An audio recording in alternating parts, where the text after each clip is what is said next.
Hello दोस्तों, नमस्कार। एक बार फिर से स्वागत है आपके अपने यूट्यूब चैनल देव जी के ट्रिक्स में। तो दोस्तों, आज की इस वीडियो में हम लोग पढ़ने वाले हैं जो कि इकोनॉमिक्स की क्लास।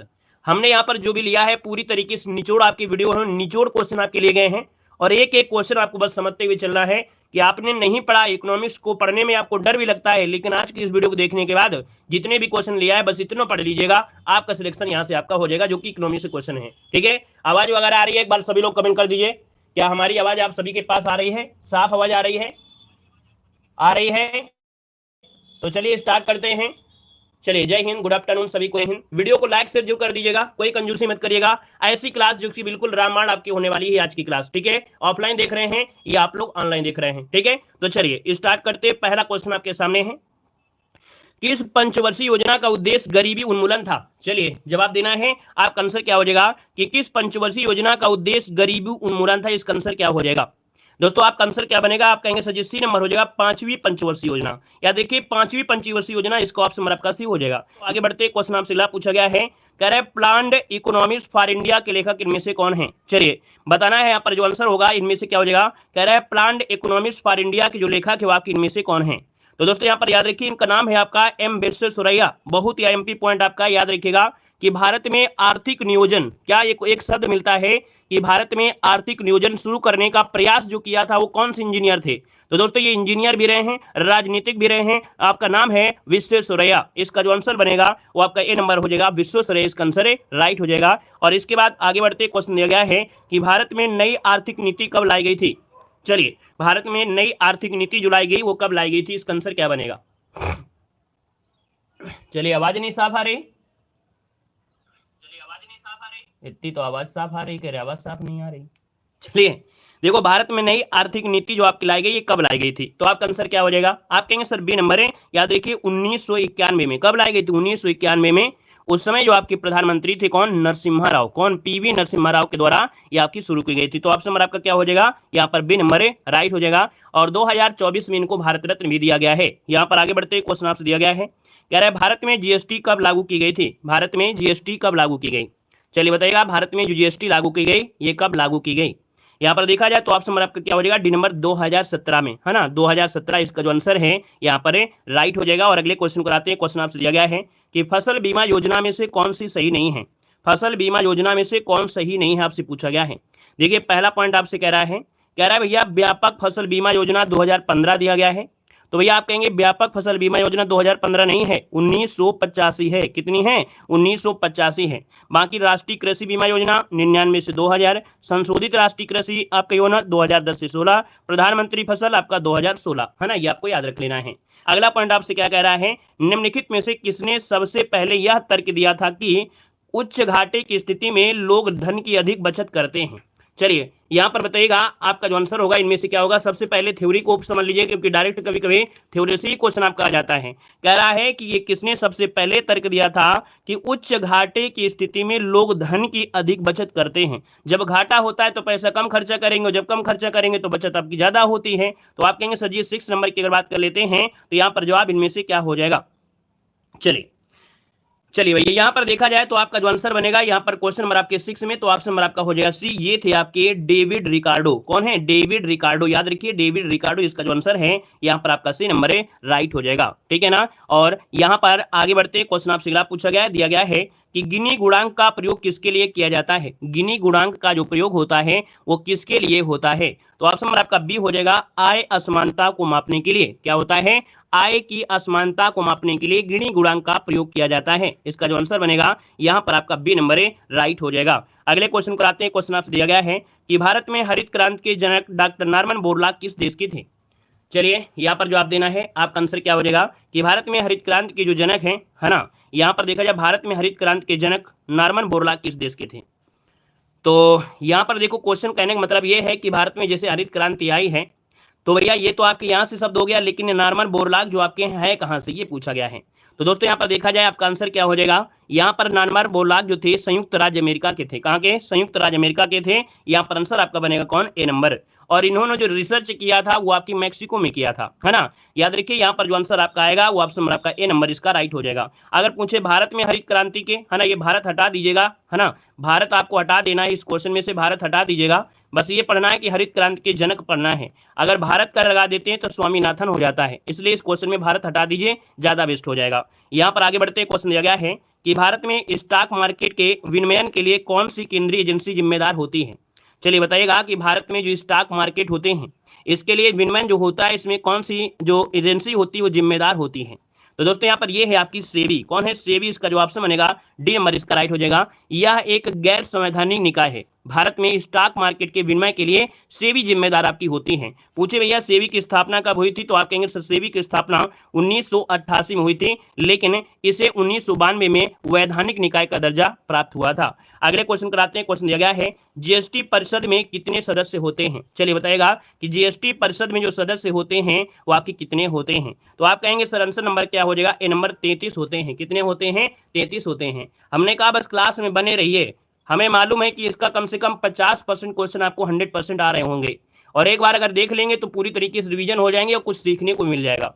जब भी कोई चीज आपको नहीं आती तो उसमें समझिए कुछ ना कुछ आता जरूर है ना। आप इतनी दिनों से तैयारी कर रहे हैं तो कुछ ना कुछ आता जरूर है, और इस वीडियो में 50% से ज्यादा ही आपको आ रहा होगा। बस एक बार देख लेंगे तो और बेहतर रिवीजन हो जाएगा। देखो ये यहाँ पर आंसर क्या हो गया, जिसका भी आ गया है 33 बिल्कुल सही जवाब हो जाएगा। देखा जाए जीएसटी परिषद में जो वित्त मंत्री होते हैं, संघ के राजस्व वित्त मंत्री होते हैं, राज्यों के वित्त होते हैं, है ना, कराधान के मंत्री होते हैं, इसमें से आपके शामिल होते हैं। कह रहा है कि निम्नलिखित में से कौन भारत में सहकारी कृषि के विचार का समर्थक नहीं था। देखिए सहकारी कृषि के विचार का समर्थक इनमें से कौन नहीं था। तो दोस्तों ये थे आपके कौन? चौधरी चरण सिंह, है ना। चौधरी चरण सिंह को इस बार को भारत रत्न मिला है, ये भी बात को याद रख लेना है ना। 2024 में भारत रत्न जो दिया गया है चौधरी चरण सिंह को भी यहाँ पर दिया गया है। दोस्तों ये नहीं चाहते थे भारत में सहकारी कृषि के विचार, मतलब ये नहीं चाहते सहकारी कृषि हो, तो इसका जो आंसर बनेगा वो आपका सी नंबर है, यहाँ पर राइट हो जाएगा, है ना। यहाँ पर आगे बढ़िए क्वेश्चन आपसे अगला पूछा गया और आपसे दिया गया है निम्नलिखित में से क्या भारत में नीली क्रांति से संबंधित है। नीली क्रांति का संबंध जो आपका है किससे है? अब आपने पढ़ा है, जरूर जवाब दोगे। उम्मीद हम जताते हैं कि बस क्लास में बने रहेंगे तो आप जब क्लास छूटेंगे ना तो आपको लगेगा नहीं कि आज इकोनॉमिक्स को पढ़कर मेरे अंदर एनर्जी आ गई है। देखो भैया कह रहा है कि नीली क्रांति का संबंध किससे है, तो आप कहेंगे नीली। हमने कहा नीली क्या होती? Blue whale. ब्लू व्हेल मछली आपने सुना होगा, ब्लू व्हेल। ब्लू को बोल देंगे नीली। क्या थी? मछली थी। मछली से क्या हो जाएगा? मत्स्य पालन हो जाएगा। ऑप्शन नंबर आपका बन जाएगा सी नंबर है, राइट हो जाएगा। कि भैया भारत में नीली क्रांति से संबंधित क्या है, तो आप कहेंगे सर मत्स्य पालन, इसका आंसर राइट हो जाएगा। क्लियर हो गया है। अगर हम आपसे पूछे कि सर यहाँ पर देखा जाए काली क्रांति का संबंध किससे होता है, काली क्रांति का संबंध होता है किससे, तो आप कहेंगे पेट्रोलियम उत्पादन से होता है। नीली क्रांति का किससे होता है? मछली से होता है। यहाँ पर होता है गोल्डन फाइबर, है ना। क्या होता है? Golden fibre. गोल्डन फाइबर का जो संबंध होता है वो किससे होता है? गोल्डन फाइबर का संबंध होता है जूट उत्पादन से। किससे होता है? जूट उत्पादन से।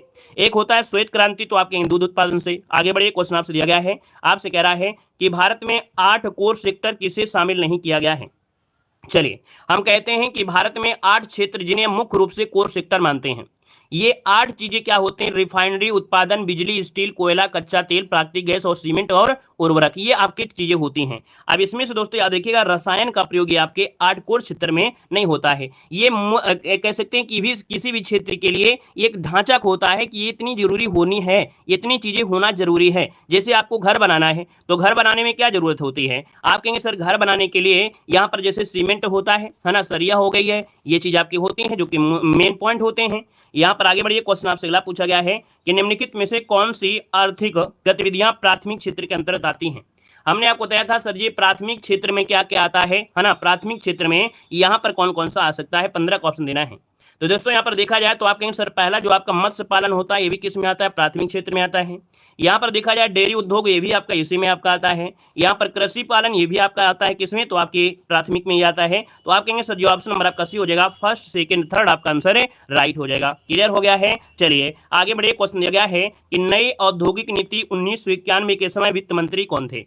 अभी हमने बताया नई औद्योगिक नीति कब लागू की गई, स्टार्टिंग में ही क्वेश्चन पढ़ाया था। तो आप कहेंगे सर 1991 में। अब क्वेश्चन ये पूछ लेगा कि वित्त मंत्री जो आपके थे इस समय वो कौन थे, तब क्या जवाब देंगे? ऐसी स्थिति में आप क्या जवाब देंगे? तो चलिए यहाँ पर देखा जाए तो आपका आंसर इनमें से क्या हो जाएगा, तो आप कहेंगे पूर्व प्रधानमंत्री डॉक्टर मनमोहन सिंह। कौन है? डॉक्टर मनमोहन सिंह इस समय क्या थे? वित्त मंत्री थे। दोस्तों याद रखिए इसका आंसर बनेगा यहाँ पर आपका सी नंबर है। आगे बढ़िए, क्वेश्चन दिया गया है कि निम्नलिखित में से कौन अप्रत्यक्ष कर है? कौन अप्रत्यक्ष कर है? ये क्वेश्चन आपसे पूछा गया है। 17 नंबर का ऑप्शन देना है।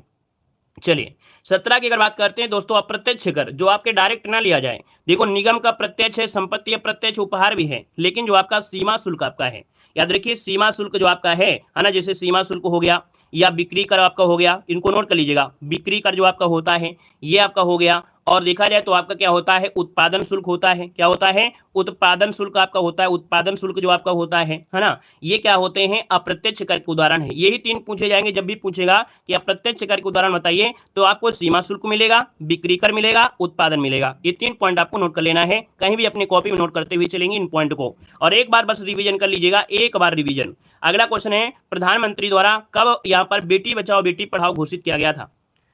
चलिए बेटी बचाओ बेटी पढ़ाओ ये आपका कब घोषित किया गया था? यहाँ पर देखा जाए 18 नंबर में ऑप्शन क्या हो जाएगा?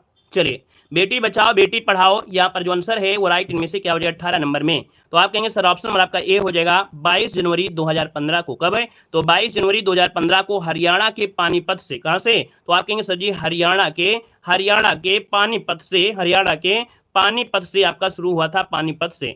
अब एक क्वेश्चन आपको कमेंट बॉक्स में कमेंट कर देना है, अगर आपने अच्छे से तैयारी किया है ना, आपने करंट अफेयर की अच्छे से तैयारी किया है, तो हमने यूपी करंट अफेयर में आपको एक क्वेश्चन पढ़ाया था कि उत्तर प्रदेश में बेटी बचाओ बेटी पढ़ाओ का ब्रांड एम्बेसडर किसे बनाया गया है? किसे बनाया गया ब्रांड एम्बेसडर? आप लोग कमेंट बॉक्स में जरूर कमेंट करिएगा। देखते हैं कि आपकी तैयारी आप पे है कि नहीं तैयारी है, क्या आप लोग अच्छे से तैयारी करते हैं नहीं करते हैं, इसका कमेंट बॉक्स में कमेंट करिएगा। ऑफलाइन देख रहे हैं या पहली बार हमारे चैनल पर देख रहे हैं या इसके पहले देख रहे हैं, जरूर कमेंट करिएगा।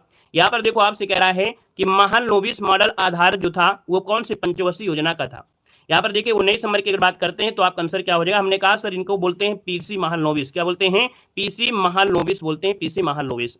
हमने कहा पंचवर्षीय योजना दिया है ना, महालनोबिस दिया है, तो हमने कहा सर ऐसा करिए कि जो पीसी, क्या पीसी? मसाला पीसी है ना, क्या पीसना है? मसाला पीसना है। मसाला जब पीसना होता है तो सिलबट्टा जो होता है हम दोनों हाथ से पकड़ते हैं। कैसे? तो दोनों हाथ से पकड़ते हैं। जब तक दोनों हाथ से नहीं पकड़ेंगे तब तक आप मसाला पीस नहीं पाएंगे। तो कहेंगे सर पीसी महालनोबिस, और इसमें जब पीसेंगे तो बल लगेगा, बल लगेगा, इसका मतलब कौन सी? तो आप कहेंगे 2, अर्थात दोनों हाथ से इसको पीस रहे हैं, तो आप कहेंगे सर दूसरी पंचवर्षीय योजना जो आपकी थी वो आपकी पीसी महालनोबिस थी, तो ऑप्शन नंबर आपका बी नंबर है यहाँ पर राइट हो जाएगा। दोस्तों याद रखिएगा, ठीक है ना। यहाँ पर देखा जाए पहली पंचवर्षीय योजना किसमें थी? तो आपके हेरोल्ड मॉडल पर आपके आधारित थी, हेरोल्ड, और हमने कहा रॉड ऐसी होती है सिंगल, तो ये सिंगल पंचवर्षीय योजना आ गया।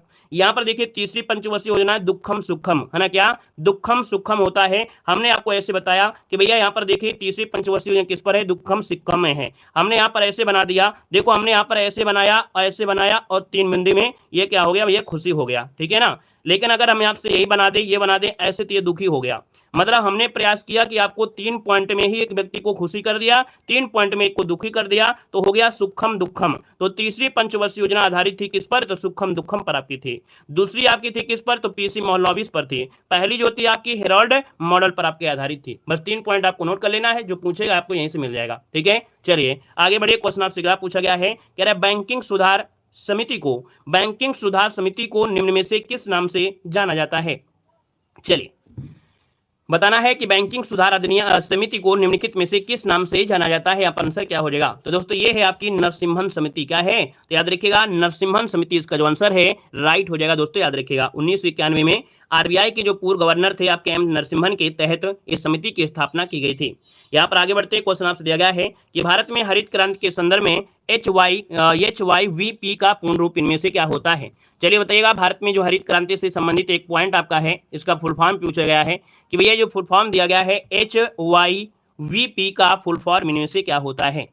तो दोस्तों यहाँ पर देखा जाए इसका आंसर क्या बन सकता है, जवाब देना है और आप कहेंगे सर आंसर इसका हो जाएगा सी नंबर है। यहाँ पर इसका फुल फॉर्म होता है हाई यील्डिंग वैरायटीज प्रोग्राम। क्या हो जाएगा? High yielding varieties programme. इसका जो ऑप्शन है आपका सी नंबर है राइट हो जाएगा। दोस्तों याद रखिएगा। देखा जाए भारत में जो इसके जनक कहा जाता है वो किसे कहते हैं? तो आपके स्वामीनाथन को कहा जाता है, जिनका 2023 में देहांत भी हो गया है। आगे बढ़िए, क्वेश्चन आपसे दिया गया है कि स्टेट बैंक ऑफ इंडिया का राष्ट्रीयकरण कब किया गया था? स्टेट बैंक ऑफ इंडिया का राष्ट्रीयकरण कब किया गया था? 22 को ऑप्शन देना है। तो दोस्तों आपका जवाब हो जाएगा इनमें से क्या? चलिए यहाँ पर जवाब देना है, आपका आंसर इनमें से क्या हो जाएगा? तो आप कहेंगे सर ऑप्शन नंबर आपका हो जाएगा स्टेट बैंक मतलब आप इंडिया अर्थात एसबीआई दिया है, एसबीआई है ना। तो यहाँ पर देखा जाए तो ऑप्शन क्या हो जाएगा, आप कहेंगे सर जी यहाँ पर सी नंबर हो जाएगा 1 जुलाई 1955। क्या हो जाएगा 1 जुलाई 1955, जिसका भी ऑप्शन आ रहा है बिल्कुल सही हो जाएगा। हमने कहा सर जी अगर एक क्वेश्चन ये आ जाए कि किसका राष्ट्रीयकरण नहीं किया गया था, तो अब आप क्या जवाब देंगे। तो आप कहेंगे सर जी राष्ट्रीयकरण आपके एसबीआई का नहीं किया गया था। शुद्ध अगर देखा जाए, शुद्धतम देखा जाए तो आपके एसबीआई का राष्ट्रीयकरण नहीं किया गया था, इसका नाम परिवर्तन किया गया था। नाम परिवर्तन किया गया था और नाम परिवर्तन हुआ था 1955 में। पहले 1921 में इसका नाम था क्या, इंपीरियल बैंक था। क्या नाम था, इंपीरियल बैंक था, इंपीरियल बैंक आपका था। और इसके बाद 1955 में इसका नामकरण मतलब बदल दिया गया था। शुद्ध देखा जाए तो इसको हम लोग ये नहीं कह सकते हैं कि राष्ट्रीयकरण हुआ था, लेकिन ये बोलेंगे कि इसका इंपीरियल बैंक का नामकरण हुआ था 1955 में। दोस्तों ऐसा क्वेश्चन मिलेगा अभी आपको बीच में, ठीक है, क्लियर है। चलिए ये थोड़ा फास्ट पढ़ाने वाली क्लास नहीं है, ये फास्ट वाली क्लास नहीं है। फास्ट पढ़ना है तो क्लास को भी बंद कर दीजिए, जब हमारी क्लास खत्म हो जाए तो उसको दोबारा से देख लीजिएगा, फास्ट पढ़ा के देख लीजिएगा। ये क्लास फास्ट वाली नहीं है, ये यूपी जी के नहीं है, ये हिंदी नहीं है, ये इकोनॉमिक्स है। उड़ेगी तो पता भी नहीं चलेगा छक्का गया है या चौका गया है, इसलिए हम इसको आराम से ही पढ़ाएंगे, ठीक है ना, कितना भी आप बोलिए। चलिए यहाँ पर देखिए अगला क्वेश्चन आपसे कह रहा है स्वतंत्रता के प्राप्ति के बाद से भारतीय रुपए का कितनी बार अवमूल्यन किया गया है। हम आपसे सिलेक्शन लेना चाहते हैं, आप लोगों सिलेक्शन दिलाना चाहते हैं, ऐसा नहीं कि पढ़ा के भाग जाए अपना फर्ज अदा कर दे। हम फर्ज अदा नहीं करते हैं बच्चों के साथ, कभी भी नहीं करते हैं, ठीक है। तो यहाँ फर्ज की जरूरत आपकी नहीं है।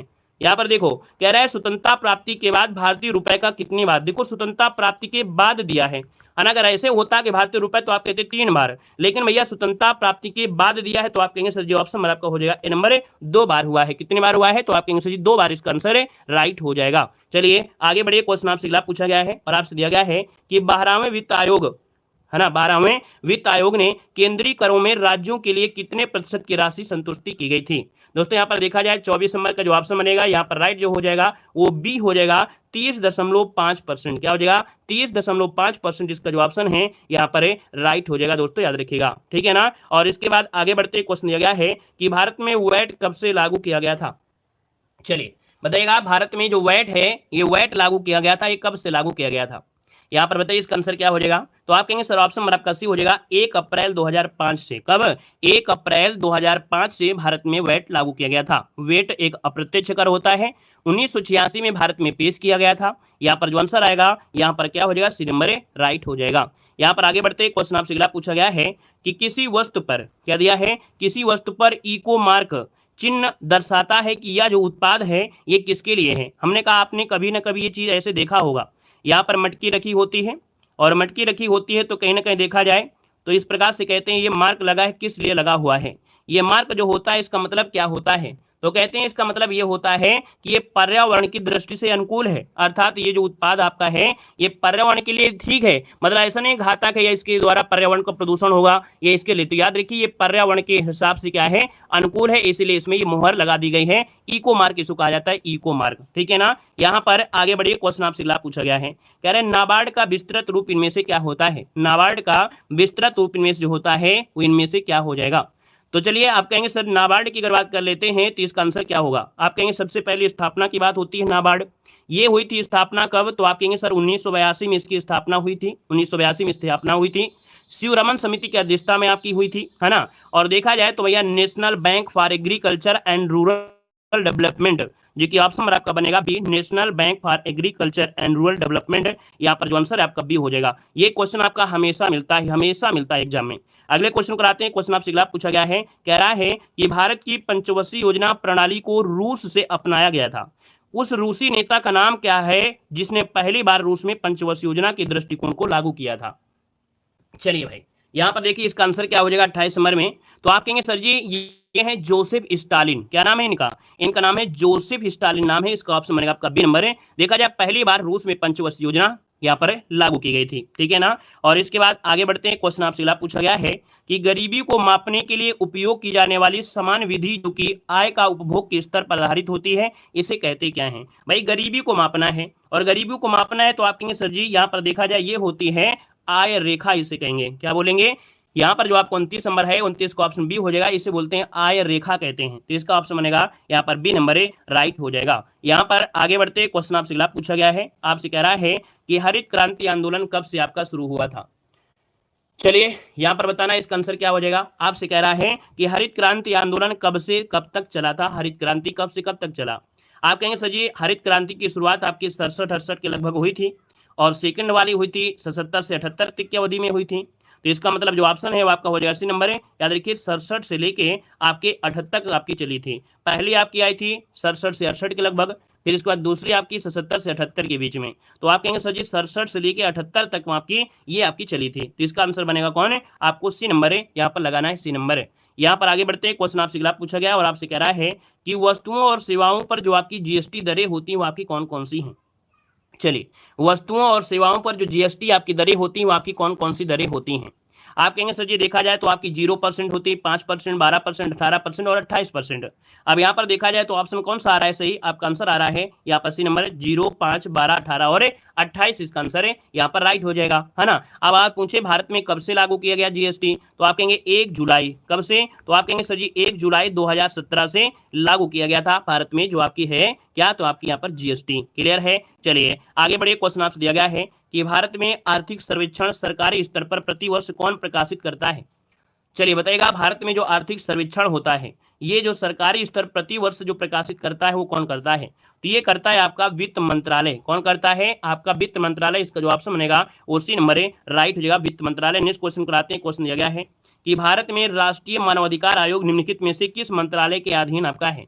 तो भारत में जो आपका राष्ट्रीय मानवाधिकार आयोग है ये किस मंत्रालय के अधीन है, तो दोस्तों ये मंत्रालय है आपका गृह मंत्रालय। जैसे आपका पुलिस बल भी किसके अंतर्गत है, आपके गृह मंत्रालय के अंतर्गत होता है, उसी प्रकार राष्ट्रीय मानवाधिकार आयोग भी आपके किसके अधीन है, तो आपके गृह मंत्रालय के अंतर्गत आपका होता है। यहाँ पर आगे बढ़िए, क्वेश्चन आपसे अगला पूछा गया है कि यदि किसी अर्थव्यवस्था में मुद्रास्फीति लगातार बढ़ रही है तो केंद्रीय बैंक हो सकता है। चलिए कह रहा है कि यदि किसी अर्थव्यवस्था में मुद्रास्फीति लगातार बढ़ रही है तो केंद्रीय बैंक हो सकता है, यहाँ पर क्या करें, तो हो सकता है कि जो आपका केंद्रीय बैंक है वो रेपो दर में क्या कर दे, वृद्धि कर दे। अगर अर्थव्यवस्था में मुद्रास्फीति लगातार हो रही है ना, रुकने का नाम नहीं ले रही है, तो भैया जो केंद्रीय बैंक होता है वो अपनी रेपो दर में क्या कर देगा, वृद्धि कर देगा। इसको नोट कर लीजिएगा, इसका जो आंसर बनेगा यहाँ पर डी नंबर है, राइट हो जाएगा दोस्तों, याद रखिएगा, ठीक है ना। रेपो दर क्या होता है, हमने कहा रेपो दर वह दर है जिस पर भारतीय रिजर्व बैंक बैंकों को अल्पकालिक ऋण देता है, ठीक है। रेपो दर में क्या होता है, जो आपका रिजर्व बैंक होता है ये बैंकों को अल्पकालिक ऋण देता है। वहीं पर रिवर्स रेपो दर होता है एक, उसमें क्या होता है कि जो बैंक होते हैं ये भारतीय रिजर्व बैंक को ऋण देते हैं, उल्टा हो जाता है, रिवर्स हो जाता है ना, तो उसको बोलते हैं रिजर्व रेपो दर बोलते हैं। अगले क्वेश्चन कराते हैं। क्वेश्चन आपसे पूछा गया है कि भारत में बैंकों का प्रथम बार राष्ट्रीयकरण कब किया गया था। चलिए भारत में बैंकों का प्रथम बार राष्ट्रीयकरण जो किया गया ये कब किया गया था, इसका आंसर क्या हो जाएगा। तो दोस्तों यहाँ पर देखा जाए आप कहेंगे सर जी पहली बार किया गया था कब, तो आपका जवाब हो जाएगा यहाँ पर 69 में। लेकिन 69 में कौन सा जवाब हो जाएगा, तो यहाँ पर बी नंबर 19 जुलाई। क्या हो जाएगा, 19 जुलाई 1969। ऐसे याद रखिएगा, 19 यहाँ पर लगा है तो 19 यहाँ पर लगा है ना, 15 मत लगा दीजिएगा, आपको याद रहेगा 19 और 19। तो ऑप्शन क्या हो गया, बी नंबर है, राइट हो जाएगा। यहाँ पर आगे बढ़िए, क्वेश्चन आपसे अगला पूछा गया है, कह रहा है कि क्या दिया है, इंसॉल्वेंसी एंड बैंकरप्सी कोड किस वर्ष लागू हुआ था। यहाँ पर 36 नंबर आपसे दिया गया और 36 की अगर बात कर लेते हैं तो ऑप्शन में से क्या बनेगा, यहाँ पर बताइएगा, इसका जो आंसर बनेगा राइट इनमें से क्या हो सकता है। नया क्वेश्चन आपके लिए है दोस्तों, याद रखिएगा, क्या दिया है, इंसॉल्वेंसी एंड बैंकरप्सी कोड ये 2016 में लागू हुआ था। कब हुआ था, 2016 में। इसका जो ऑप्शन बनेगा वो आपका ए नंबर इसका राइट हो जाएगा। और देखा जाए तो धारा 108 है, धारा जो आपकी है धारा 408, तो धारा 408 के तहत जो राष्ट्रीय कंपनियां हैं ये कानून न्यायाधिकरण का गठन किया गया है ना। तो यहाँ पर देखा जाए जब अधिनियम पारित किया गया है तब आपके प्रणब मुखर्जी भारत के राष्ट्रपति थे। तो यहाँ पर आंसर बनेगा आपका ए नंबर हो जाएगा। नेक्स्ट क्वेश्चन आपसे दिया गया है, कह रहा है प्रधानमंत्री जनधन योजना किसके द्वारा शुरू की गई थी।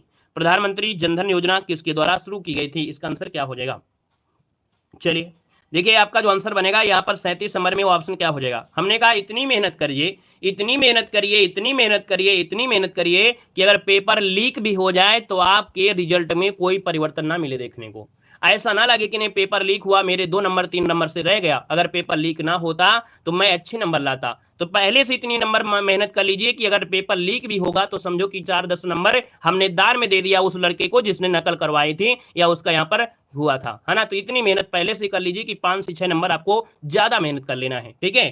चलिए, कह रहा है प्रधानमंत्री जनधन योजना किसके द्वारा आपकी शुरू की गई थी 37 नंबर में, तो ऑप्शन बी हो जाएगा, ये आपके श्री नरेंद्र मोदी, क्योंकि ऑप्शन नंबर आपका क्या है, यहाँ पर आपका बी नंबर राइट हो जाएगा। दोस्तों कब आपकी घोषणा की गई थी, 15 अगस्त को, कब, तो 15 अगस्त 2014 को इसकी घोषणा हुई थी, लेकिन ये 28 अगस्त से, कब, 28 अगस्त से ये आपकी स्टार्ट हुई थी। तो अगर पूछे घोषणा तो 15 अगस्त को, लेकिन स्टार्टिंग हुई थी तो आपकी 28 से हुई थी, ठीक है ना। और देखा जाए तो आपका केरल और गोवा 100% वित्तीय समावेशन प्राप्त करने वाले पहले राज्य आपके बन गए थे। यहाँ पर दोस्तों आगे बढ़ते हैं, क्वेश्चन आपसे दिया गया है कि भारत सरकार का कौन सा मंत्रालय भारत की विदेश व्यापार नीति से संबंधित है। भारत सरकार का कौन सा मंत्रालय भारत की विदेश व्यापार नीति से संबंधित है। यहाँ पर 38 नंबर की अगर बात करते हैं तो ऑप्शन सी हो जाएगा। दोस्तों याद रखिए, वाणिज्य और उद्योग मंत्रालय कौन है, वाणिज्यिक और उद्योग मंत्रालय जो आपका आंसर है, यहाँ पर आंसर आपका सी नंबर है, राइट हो जाएगा। नेक्स्ट क्वेश्चन दिया गया है कि एयर इंडिया को हाल ही में भारत सरकार की विनिवेश योजना के तहत टाटा समूह को बेचा गया है, कितने प्रतिशत हिस्सेदारी का विनिवेश यहाँ पर किया गया है।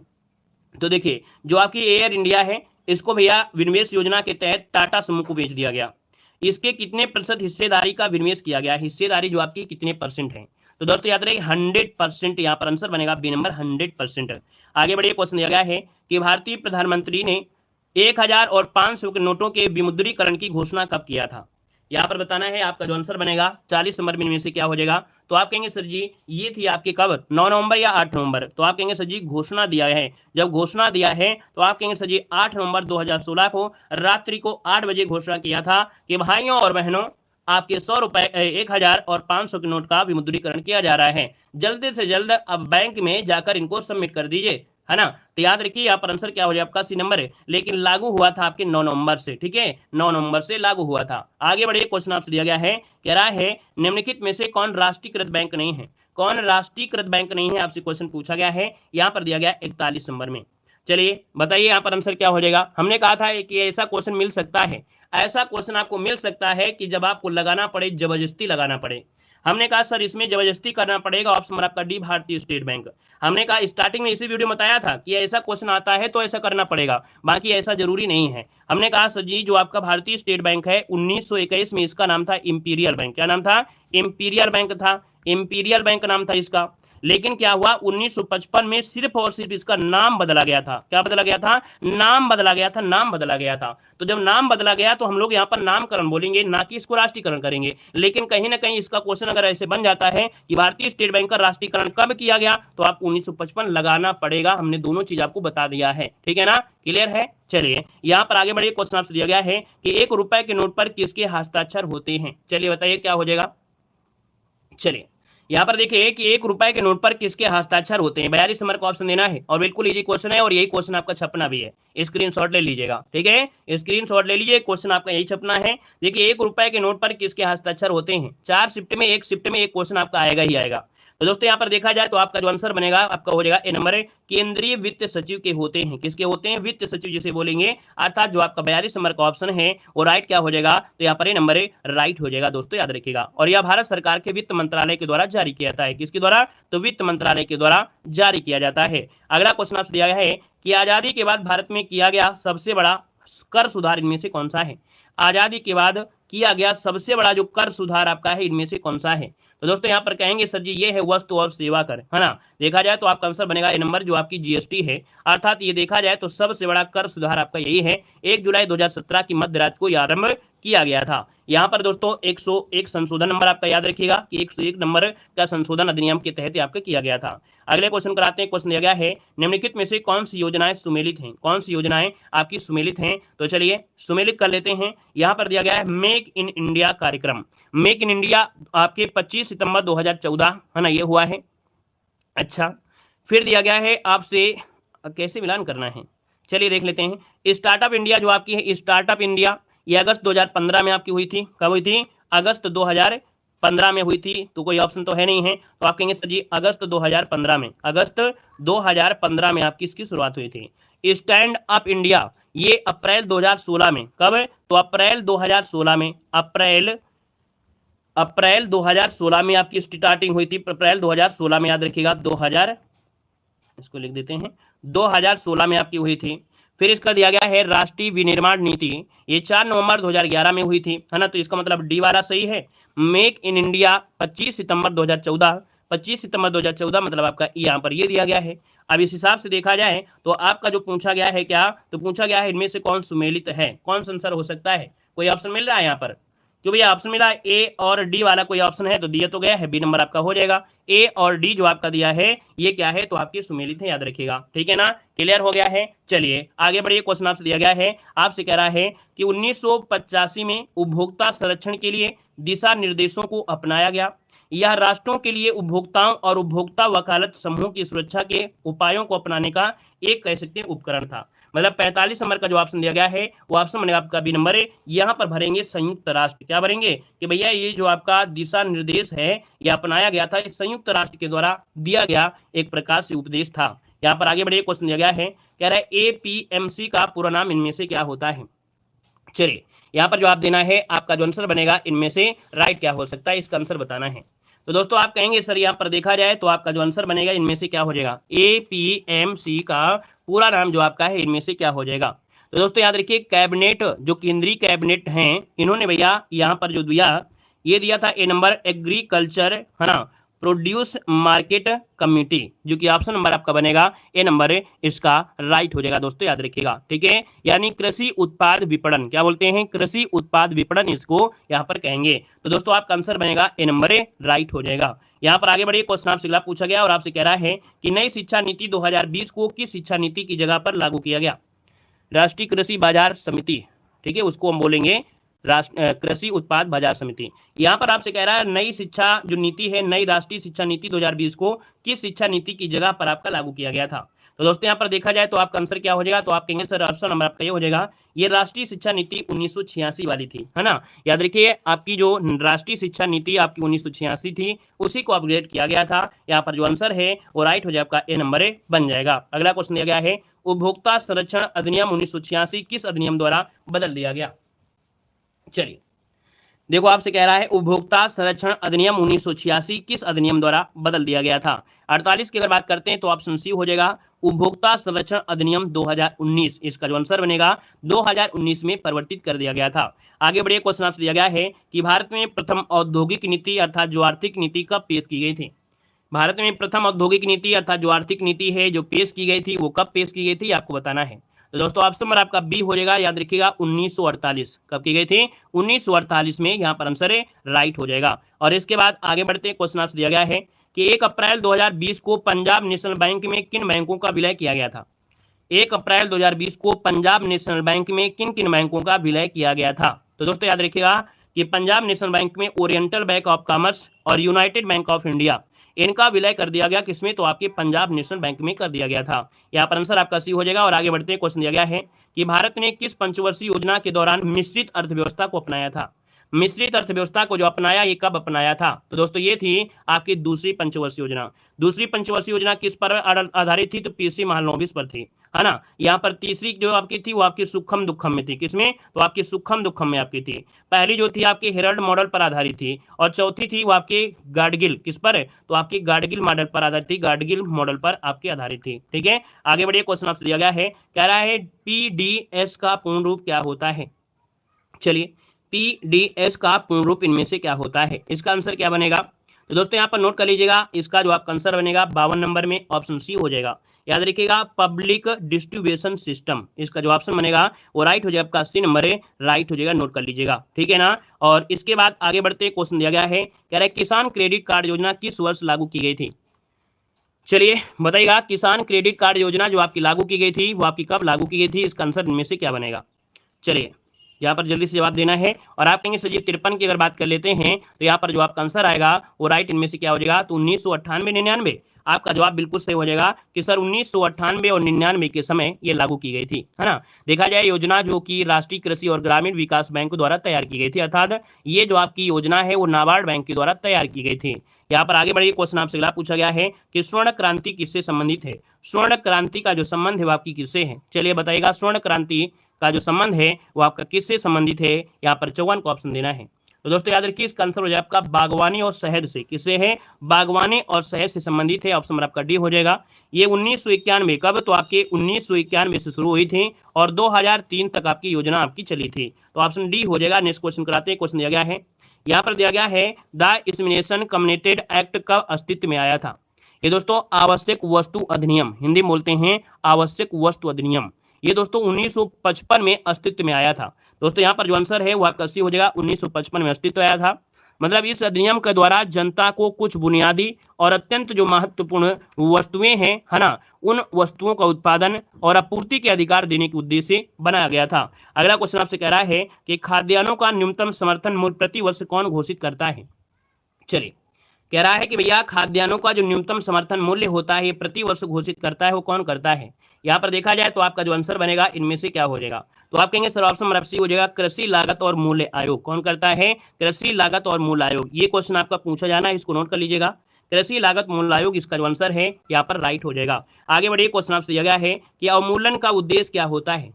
चलिए, अवमूल्यन का उद्देश्य इनमें से क्या होता है? अवमूल्यन क्यों किया जाता है ये आपको बताना है। आपका जो आंसर बनेगा इनमें से राइट क्या हो जाएगा? चलिए यहाँ पर देखते हैं 57 नंबर का ऑप्शन में से क्या देने वाले हैं आप सभी लोग।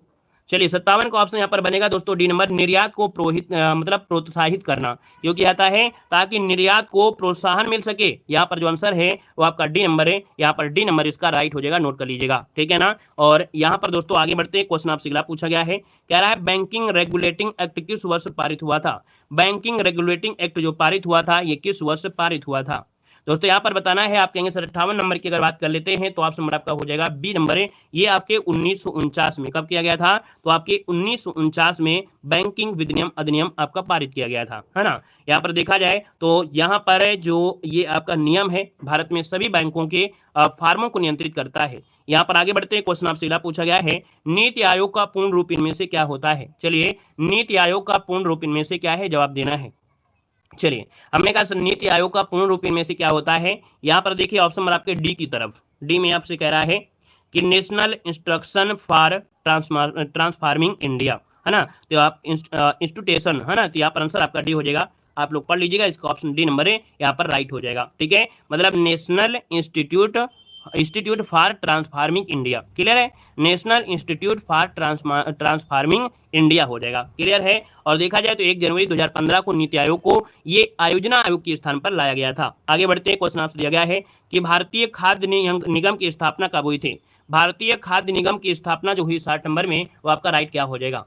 चलिए, यहाँ पर देखिए भारतीय खाद्य निगम की स्थापना जो हुई थी वो आपकी कब हुई थी? तो आप कहेंगे सर ऑप्शन नंबर आपका बी हो जाएगा, 14 जनवरी 1965 को। कब? 14 जनवरी 1965 को ये आपका हुआ था। और एक संवैधानिक निकाय है ना, एक क्या है? ये संवैधानिक निकाय है। इसका मुख्यालय कहाँ पर है? आपके दिल्ली में है। यहाँ क्वेश्चन दिया गया है, अमूल का प्रधान कार्यालय कहाँ पर है? चलिए बताएगा कि जो अमूल है, अमूल इंडिया, ये जो आपकी डेयरी है, इसका कह रहा है कि जो कार्यालय है वो आपकी कहाँ पर है? तो दोस्तों ये है आनंद। आनंद कहाँ पड़ता है? तो आपकी गुजरात में। कहाँ पड़ता है? तो आपकी गुजरात में पड़ता है। याद रखिए गुजरात में पड़ता है। इसको ऑप्शन बनेगा यहाँ पर नंबर राइट हो जाएगा। और अगले क्वेश्चन कराते हैं। क्वेश्चन आपसे दिया गया है कि भारत में हरित क्रांति किस क्षेत्र में सर्वाधिक सफल रही थी? भारत में जो हरित क्रांति है सर्वाधिक रूप से जो सफल रही थी, ये आपकी कहाँ पर सफल रही थी? यहाँ पर आंसर इनमें से क्या हो जाएगा? चलिए, बहुत अच्छे। यहाँ पर देखिए हमने कहा सर जी 63 नंबर जो आपका दिया है 63 का ऑप्शन बी हो जाएगा। यहाँ पर याद रखिए गेहूं और चावल, है ना, गेहूं और चावल यहाँ पर हो जाएगा। बाकी अगर गेहूं चावल में भी ऑप्शन दे दिया होता तो आप कहते सर जी गेहूं के मामले में ये आपका सर्वाधिक सफल रही। ऑप्शन मैंने आपका बी नंबर है। अगला दिया गया है भारतीय अर्थव्यवस्था के उदारीकरण का अग्रदूत किसे कहा गया है? यहाँ पर देखिए 64 नंबर में कि भारतीय अर्थव्यवस्था के उदारीकरण का अग्रदूत जो कहते हैं ये डॉक्टर मनमोहन सिंह को कहते हैं। इसको ऑप्शन बनेगा बी नंबर है, डॉक्टर मनमोहन सिंह हो जाएगा। आगे बढ़िए, क्वेश्चन आपसे अगला पूछा गया है और आपसे कह रहा है कि नए जारी किए गए 500 रुपए के नोट का आयाम कितना है? चलिए देख लेते हैं यहाँ पर आंसर क्या हो जाएगा। कि यहाँ पर देखा जाए 65 नंबर में और 65 की अगर बात कर लिया जाए तो आपका आंसर क्या हो जाएगा? तो आप कहेंगे महात्मा गांधी श्रृंखला में 500 रुपए के नोट में 66 मिलीमीटर और 150 मिलीमीटर आयाम होता है। यहाँ पर जो आंसर है वो आपका पहला वाला ही ऑप्शन में से राइट हो जाएगा, है ना। महात्मा गांधी की तस्वीर अंकित है जबकि पृष्ठ भाग पर स्वच्छ भारत अभियान के लोगो और टैगलाइन के साथ लाल किले का रूपांकन है। यहाँ पर आगे बढ़िए, क्वेश्चन आपसे दिया गया है कि हिंदू वृद्धि दर नामक शब्द किसने गढ़ा था? जिसने भारतीय अर्थव्यवस्था में निम्न वृद्धि दर वाली अवधि के रूप में संदर्भित किया था। 66 नंबर आपको रट्टा मार लेना है कि भैया ये थे आपके कौन है, राजकृष्ण थे। अब अमर्त्य सेन मत लगा देना है, याद रखिए राजकृष्ण है। इन्होंने कहा था कि हिंदू वृद्धि दर नामक शब्द गढ़ा था, जिसने इन्होंने कहा था भारतीय अर्थव्यवस्था में निम्न वृद्धि दर वाली अवधि के रूप में संदर्भित किया। तो ऑप्शन आपका डी नंबर है। अगला क्वेश्चन है कि संयुक्त क्षेत्र की संकल्पना से अभिप्रेरित है, संयुक्त क्षेत्र की संकल्पना से अभिप्रेरित ही 67 को ऑप्शन देना है। और 67 की बात करते हैं तो दोस्तों ऑप्शन हमारा हो जाएगा कि संयुक्त क्षेत्र मतलब होता है सार्वजनिक क्षेत्र और निजी क्षेत्र के उद्योगों के बीच सहयोग जो होता है, जिसे हम लोग बोलते हैं अपनी भाषा में मिश्रित अर्थव्यवस्था, है ना, क्या बोलते हैं, मिश्रित अर्थव्यवस्था। अर्थात संयुक्त क्षेत्र की संकल्पना मतलब सार्वजनिक क्षेत्र निजी क्षेत्र के उद्योग के बीच सहयोग है। ऑप्शन आपका ये हो जाएगा। नेक्स्ट क्वेश्चन आपसे दिया गया है कि भारत में कृषि और संबंधित कार्यकलापों को निम्नलिखित किसके द्वारा सबसे अधिक उधार प्रदान किया गया है। मतलब भारत में जो कृषि है और संबंधित कार्यकलाप हैं, ये किसके द्वारा सबसे अधिक उधार प्रदान किया गया है। दोस्तों 68 नंबर का ऑप्शन बनेगा यहाँ पर बी नंबर है, वाणिज्यिक बैंक के माध्यम से। किससे मिला है, तो आपका जवाब हो जाएगा वाणिज्यिक माध्यम से। यहाँ पर जो आंसर बनेगा वो आपका बी नंबर है, राइट हो जाएगा, बी नंबर आपका बन जाएगा, नोट कर लीजिएगा, ठीक है। और इसके बाद आगे बढ़ते क्वेश्चन आपसे दिया गया है कि कौन सा भारतीय अर्थव्यवस्था की रीढ़ कहलाता है, कौन सी भारतीय अर्थव्यवस्था की रीढ़ कहलाती है, यहाँ पर जवाब देना है। तो दोस्तों आप कहेंगे सर यहाँ पर देखा जाए ये है आपका कृषि क्षेत्र, है ना, क्या है, कृषि क्षेत्र जो आपका है दोस्तों, ये प्राथमिक क्षेत्र कहते हैं और ये भारत की देखा जाए तो रीढ़ कहलाता है। अब तो नहीं है, लेकिन इसके पहले देखा जाए तो कृषि का योगदान बहुत ज्यादा था, लगभग 54.6% था, तो बहुत इसका योगदान कम हो गया है। अब भारत में भी सेवा क्षेत्र आपके नंबर 1 में यहाँ पर हो गया है। यहाँ पर दोस्तों आगे बढ़ते हैं, क्वेश्चन दिया गया है आधुनिक अर्थशास्त्र का जनक किसे कहते हैं। आधुनिक अर्थशास्त्र का जो जनक कहते हैं दोस्तों, उसी किसे कहा जाता है। चलिए जवाब दीजिएगा। आधुनिक अर्थशास्त्र का जो जनक कहते हैं वो किसे कहते हैं, यहाँ पर आंसर इनमें से क्या हो जाएगा। तो आप कहेंगे सर इनका नाम है यहाँ पर क्या, एडम स्मिथ। क्या हो जाएगा, एडम स्मिथ। इसका जो ऑप्शन है यहाँ पर नंबर ए राइट हो जाएगा। अगले क्वेश्चन कराते हैं। क्वेश्चन आपसे दिया गया है कि भारत में प्रवाही योजनाएं, क्या दिया है, प्रवाही योजना को हम लोग हिंदी में आज पढ़ रहे हैं, लेकिन इसका इंग्लिश वर्जन आपने बहुत पहले पढ़ा होगा, है ना, यहाँ पर रोलिंग प्लान, है ना, इंग्लिश शब्द आपने पढ़ा होगा रोलिंग प्लान, लेकिन इनको बोलते हैं प्रवाही योजना। तो भैया लागू किए जाने वाले समय, है ना, उस समय जो भारत के प्रधानमंत्री थे वो आपके कौन थे, तो आप कहेंगे उस समय थे आपकी मोरारजी देसाई। कौन थे, मोरारजी देसाई थे। इसको ऑप्शन डी बनेगा। अगला क्वेश्चन आपसे दिया गया है कि रैम में भारत के सभी बड़े उद्योगपतियों ने इसमें एक नियोजित अर्थव्यवस्था की स्थापना हेतु एक साथ मिलकर एक संयुक्त प्रस्ताव तैयार किया था। तो दोस्तों ये किया था कब, तो आपके 1944 में। यहाँ भरेंगे कि 1946 में भारत के सभी बड़े उद्योगपतियों ने देश में एक नियोजित अर्थव्यवस्था की स्थापना के लिए एक साथ मिलकर एक संयुक्त प्रस्ताव तैयार किया था। अगला क्वेश्चन आपसे दिया है कि अर्थशास्त्र में एनडीपी का पूर्ण रूप इनमें से क्या होता है। चलिए अर्थव्यवस्था में एनडीपी का पूर्ण रूप इनमें से क्या होता है, तो दोस्तों होता है नेट डोमेस्टिक प्रोडक्ट। क्या होता है, यहाँ पर नेट डोमेस्टिक प्रोडक्ट होता है। इसका जो आंसर बनेगा वो आपका बी नंबर है, राइट हो जाएगा दोस्तों, नोट कर लीजिएगा, ठीक है ना। और यहाँ पर देखा जाए शुद्ध घरेलू उत्पाद बोलते हैं, ठीक है, इसको बोलते हैं शुद्ध घरेलू उत्पाद बोलते हैं। शुद्ध घरेलू उत्पाद मतलब क्या होता है, सकल घरेलू उत्पाद में से जब उत्पाद में प्रयुक्त मशीनें और पूंजी की गिरावट को घटा दिया जाए तो वो शुद्ध घरेलू उत्पाद कहते हैं, ठीक है ना। यहाँ पर आगे बढ़िए, क्वेश्चन आपसे दिया गया है, कह रहा है भारत में राष्ट्रीय आय की गणना किसके द्वारा की जाती है। भारत में राष्ट्रीय आय की गणना किसके द्वारा की जाती है, बिल्कुल स्टार लगा दीजिए, स्क्रीनशॉट ले लीजिए, यहाँ पर इसका स्क्रीनशॉट भी ले लीजिए भैया। याद रखिए कि भारत में राष्ट्रीय आय की गणना किसके द्वारा होती है, तो आपका आंसर क्या हो जाएगा, केंद्रीय सांख्यिकी संगठन के द्वारा होता है। बिल्कुल छपा हुआ क्वेश्चन मिलने वाला है ना। याद रखिए केंद्रीय सांख्यिकी संगठन, इसका जो ऑप्शन है आपका राइट हो जाएगा, आपका सी नंबर है, राइट हो जाएगा। और इसे हम लोग बोलते हैं एनएसओ बोलते हैं, एनएसओ, है ना। यहाँ पर दोस्तों आगे बढ़ते क्वेश्चन आपसे अगला पूछा गया है, कह रहा है सेसेक्स, है ना, जो कि बॉम्बे स्टॉक एक्सचेंज की शीर्ष कंपनियों का एक सूचकांक जो आपका है यहाँ पर क्या है। तो दोस्तों यहाँ पर देखिएगा कि भैया जो सेसेक्स में से 30 कंपनियों को समाहित किया गया है। कितनी कंपनियों को, तो आपकी 30 कंपनियों को इसमें से समाहित किया गया है, जिसकी गणना मार्केट कैपिटलाइजेशन के रूप में आपका किया जाता है। और यहाँ पर देखा जाए तो ये जो निफ्टी है, निफ्टी नाम सुना होगा, निफ्टी, ये निफ्टी शीर्ष 50 कंपनियों का रिकॉर्ड रखता है। तो इसका जो आपका आंसर बनेगा वो आपका सी नंबर है, राइट हो जाएगा, सी नंबर हो जाएगा, ठीक है ना। अब आपको थोड़ा धैर्यता दिखाना है, ठीक है, अब आपको थोड़ा धैर्यता दिखाना है। अपने आप को समझिए कि हमको कुछ नहीं आता है। अभी तक हमने जो टेस्ट पेपर लगाया इसमें आ रहा था कि नहीं आ रहा था, सर बता रहे थे, बस आपको थोड़ा धैर्यता दिखाना है, बस धैर्यता के साथ रहिए, थोड़ा सुपर फास्ट तरीके से आपको पढ़ाएंगे, ठीक है ना। यहाँ पर देखो आपसे कहेगा सर जी महत्वपूर्ण क्रांतियों में से पहला पॉइंट आपसे क्या कह रहा है, कह रहा है सर जी हरित क्रांति आपकी किससे जुड़ा है, तो आप कहेंगे सर खाद्यान्न उत्पादन से जुड़ा है। यहाँ पर देखिए श्वेत क्रांति का संबंध किससे है, तो आप कहेंगे दूध उत्पादन से है। किससे है, दूध उत्पादन से है। नीली क्रांति का संबंध किससे है, तो आप कहेंगे सर मत्स्य उत्पादन से है। भूरी क्रांति का संबंध किससे है, तो आपके उर्वरक उत्पादन से हो जाएगा। अगर पूछे सर जी रजत क्रांति का संबंध किससे है, तो आप कहेंगे सर जी रजत क्रांति का संबंध अंडा उत्पादन से है।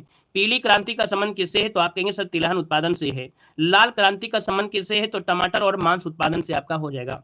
यहाँ पर गुलाबी क्रांति का संबंध किससे है, तो आपकी झींगा उत्पादन से आपका हो जाएगा। यहाँ पर बादामी क्रांति का संबंध किससे है, तो आपकी मसाला उत्पादन से आपका संबंधित है। यहाँ पर देखो दिया है सुनहरी क्रांति, सुनहरी क्रांति का संबंध किससे है, तो आप कहेंगे सर सुनहरी क्रांति का संबंध आपके फल उत्पादन से है। अमृत क्रांति का संबंध आपकी नदी जोड़ो परियोजना से है। क्या है ये अमृत क्रांति का संबंध नदी जोड़ो परियोजना से है। गोल्डन फाइबर क्रांति का संबंध किससे है, तो जूट उत्पादन से है। किससे है, जूट उत्पादन से है। गोल क्रांति का संबंध किससे है, तो आपके आलू उत्पादन से हो जाएगा। काली क्रांति का संबंध आपके पेट्रोलियम उत्पादन से है। और अगला पॉइंट आपसे कह रहा है कि सिल्वर क्रांति, दोस्तों सिल्वर क्रांति का संबंध है, याद रखिएगा आपकी कपास उत्पादन से, है ना, यहाँ पर कपास उत्पादन से। मिलेट या मूंग क्रांति किसे कहते हैं, मिलेट क्रांति या मूंग क्रांति कहते हैं मोटे अनाज उत्पादन से। यहाँ पर अगला है परामनी क्रांति का संबंध है भिंडी उत्पादन से। ठीक है, परामनी क्रांति का संबंध है आपके भिंडी उत्पादन से। नेक्स्ट क्वेश्चन दिया गया है कि सदाबहार क्रांति, सदाबहार क्रांति का संबंध है आपके कृषि शोध को बढ़ावा देने से है। इंद्रधनुषी क्रांति में संपूर्ण खाद्यान्न उत्पादन से है। ठीक है, इंद्रधनुषी क्रांति में संपूर्ण खाद्यान्न उत्पादन से है। हरित सोना क्रांति का संबंध बांस उत्पादन से है। अगला है कि NH क्रांति का संबंध स्वर्णिम चतुर्भुज योजना है। स्वर्णिम चतुर्भुज योजना जो कि 4 बड़े महानगरों को आपस में जोड़ना, जो कि आपके यहाँ पर याद रखिए NH क्रांति है, जैसे दिल्ली है, मुंबई है, कोलकाता है और आपका चेन्नई है। इन 4 महानगरों को जोड़ने वाली जो आपकी है उसी बोलते हैं स्वर्णिम चतुर्भुज योजना। अगला है अमृत क्रांति का संबंध किससे है, तो आप कहेंगे सर जी अमृत क्रांति का संबंध आपकी नदी जोड़ो परियोजना से है। अगला है खाकी क्रांति का संबंध किससे है, तो खाकी क्रांति का संबंध है आपकी चमड़ा उत्पादन से। किससे है, चमड़ा उत्पादन से है। अगला दिया है गंगा क्रांति का संबंध किससे है, तो आपकी गंगा क्रांति का संबंध भ्रष्टाचार के खिलाफ से है। अगला है ग्रीन गोल्ड क्रांति का संबंध किससे है, ग्रीन गोल्ड क्रांति का संबंध है आपकी चाय उत्पादन से है। अगला दिया है सूर्योदय क्रांति, दोस्तों सूर्योदय क्रांति का संबंध है आपके इलेक्ट्रॉनिक उद्योग का विकास है। क्या है, इलेक्ट्रॉनिक उद्योग का विकास हो जाएगा। अगला है आपका सेफ्रॉन रिवोल्यूशन, सेफ्रॉन होता है आपके केसर उत्पादन से। किससे होता है, केसर उत्पादन से होता है। अगला देखो यहाँ पर कुछ आपकी विधियां होती हैं, है ना, पूछेगा कि सर हाइड्रोपोनिक्स क्या होता है। हाइड्रोपोनिक्स में दोस्तों क्या होता है कि जल में पौधों को उगाना ही कहलाता है हाइड्रोपोनिक्स। देखो हाइड्रो मतलब जल होता है, पोनिक्स मतलब उगाना होता है, तो जल में पौधों का उगाना ही हाइड्रोपोनिक्स होता है। यहाँ पर दिया है पोमोकल्चर, पोमोकल्चर में फलों का उत्पादन होता है। ओलेरी कल्चर में सब्जियों का उत्पादन होता है। ठीक है, ओलेरी कल्चर में सब्जियों का उत्पादन होता है। हार्टिकल्चर में बागवानी कृषि होती है, बागवानी होता है। विटीकल्चर की बात करते हैं तो याद रखिएगा विटीकल्चर में क्या होता है, अंगूर की खेती होती है, अंगूर की खेती। पीसी कल्चर होता है मत्स्य पालन, पीसी कल्चर होता है मत्स्य पालन। सेरी कल्चर में होता है रेशम कीट पालन। ठीक है, सेरी कल्चर में रेशम कीट पालन होता है। नेक्स्ट क्वेश्चन दिया गया है एपी कल्चर में क्या होता है, तो आप कहेंगे सर जी एपी कल्चर में मधुमक्खी पालन होता है। क्या होता है, मधुमक्खी पालन होता है। फ्लोरिकल्चर में क्या होता है, तो फूलों का उत्पादन होता है। ठीक है ना, फ्लोरिकल्चर में फूलों का उत्पादन होता है। वर्मी कल्चर में केचुआ उत्पादन होता है, वर्मी कल्चर में केचुआ उत्पादन होता है। और अगर दिया गया है कि आर्बरी कल्चर, आर्बरी कल्चर मतलब होता है जो झाड़ियां होता है, तो झाड़ियों की कृषि संबंधित है। अब यहाँ पर देखो आपसे कहेगा सर जी सदाबहार क्रांति, है ना, देखो पहले हरित सोना क्रांति किसे कहते हैं, तो हमने कहा सर हरित सोना क्रांति बांस उत्पादन से है। सदाबहार क्रांति जो जैव तकनीकी है अर्थात कृषि के समग्र विकास से है।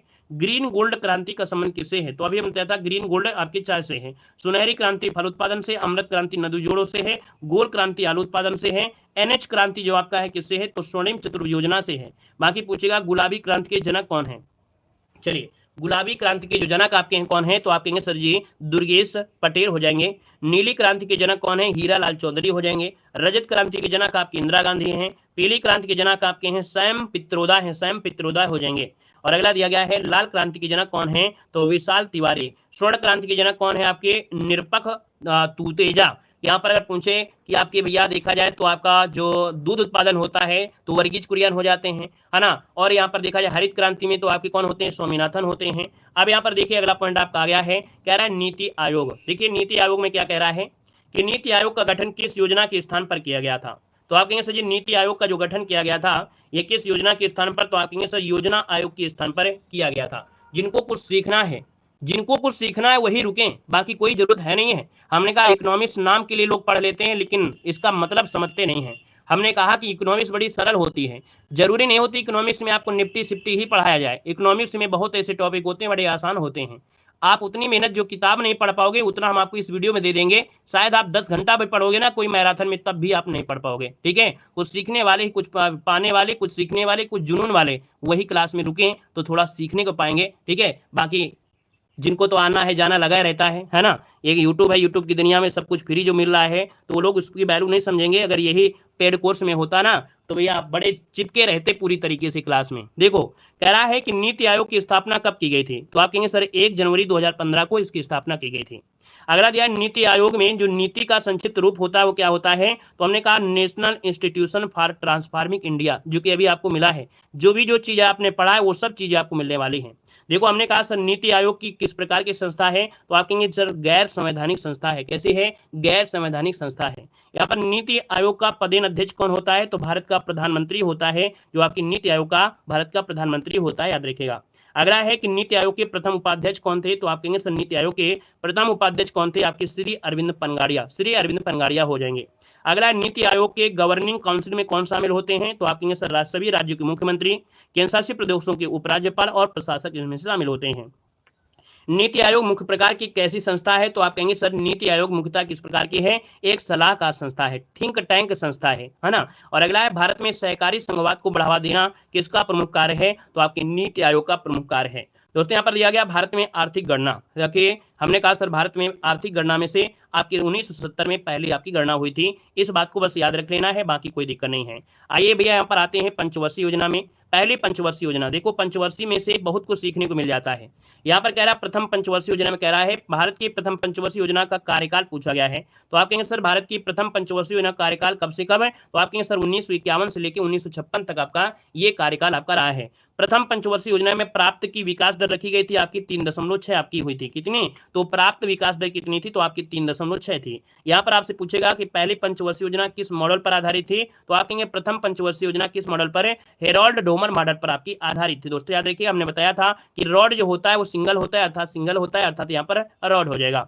अगला आपसे यहाँ पर दिया है कि सर प्रथम पंचवर्षीय योजना में किसको प्राथमिकता दी गई थी, किसको प्राथमिकता दी गई थी, तो दोस्तों याद रखिएगा कि आपके कृषि को प्राथमिकता दी गई थी आपके किसमें, तो आपके प्रथम पंचवर्षीय योजना में। अगला सामुदायिक विकास कार्यक्रम की स्थापना किस पंचवर्षीय योजना में हुई थी, तो याद रखिएगा सामुदायिक विकास योजना बहुत पूछा जाता है, 1952 में प्रथम पंचवर्षीय योजना के दौरान की गई थी। दोस्तों यहाँ पर आगे बढ़ते हैं, क्वेश्चन दिया गया है कि भाखड़ा नागल बांध व दामोदर नदी बांध किस पंचवर्षीय योजना के समय आपके दिन है, तो दोस्तों भाखड़ा नागल बांध और दामोदर नदी घाटी बांध किस पंचवर्षीय योजना, प्रथम पंचवर्षीय योजना। याद कैसे करना है कि पहली पंचवर्षीय योजना में कृषि को प्राथमिकता दी गई थी, और कृषि को प्राथमिकता देना है तो भैया उसके लिए जल की जरूरत होती है, पानी की जरूरत है, और पानी कैसे आएगा, बांध से आएगा, इसलिए बांधों का निर्माण यहाँ पर किया गया था। अगला पॉइंट आपसे कह रहा है द्वितीय पंचवर्षीय योजना। तो देखिए द्वितीय पंचवर्षीय योजना कब से कब होती है, तो आप कहेंगे 56 से आपकी 61 तक आपकी चलती है। द्वितीय पंचवर्षीय योजना किस मॉडल पर आपकी आधारित थी, तो आप कहेंगे सर जी पीसी महानोबल्स पर आधारित थी। हमने कहा द्वितीय हाथ से, अर्थात अगर मसाला पीसेंगे तो पीसेंगे और द्वितीय में दोनों हाथ से पीसेंगे, यहाँ पर बल लगाएंगे तो पीसी महानोबिस द्वितीय आपका हो जाएगा। अब दोस्तों यहाँ पर देखा जाए तो द्वितीय पंचवर्षीय योजना का मुख्य उद्देश्य क्या था कि भैया यहाँ पर समाज में, भारत में समाजवादी समाज की स्थापना, समाजवादी समाज की स्थापना करना।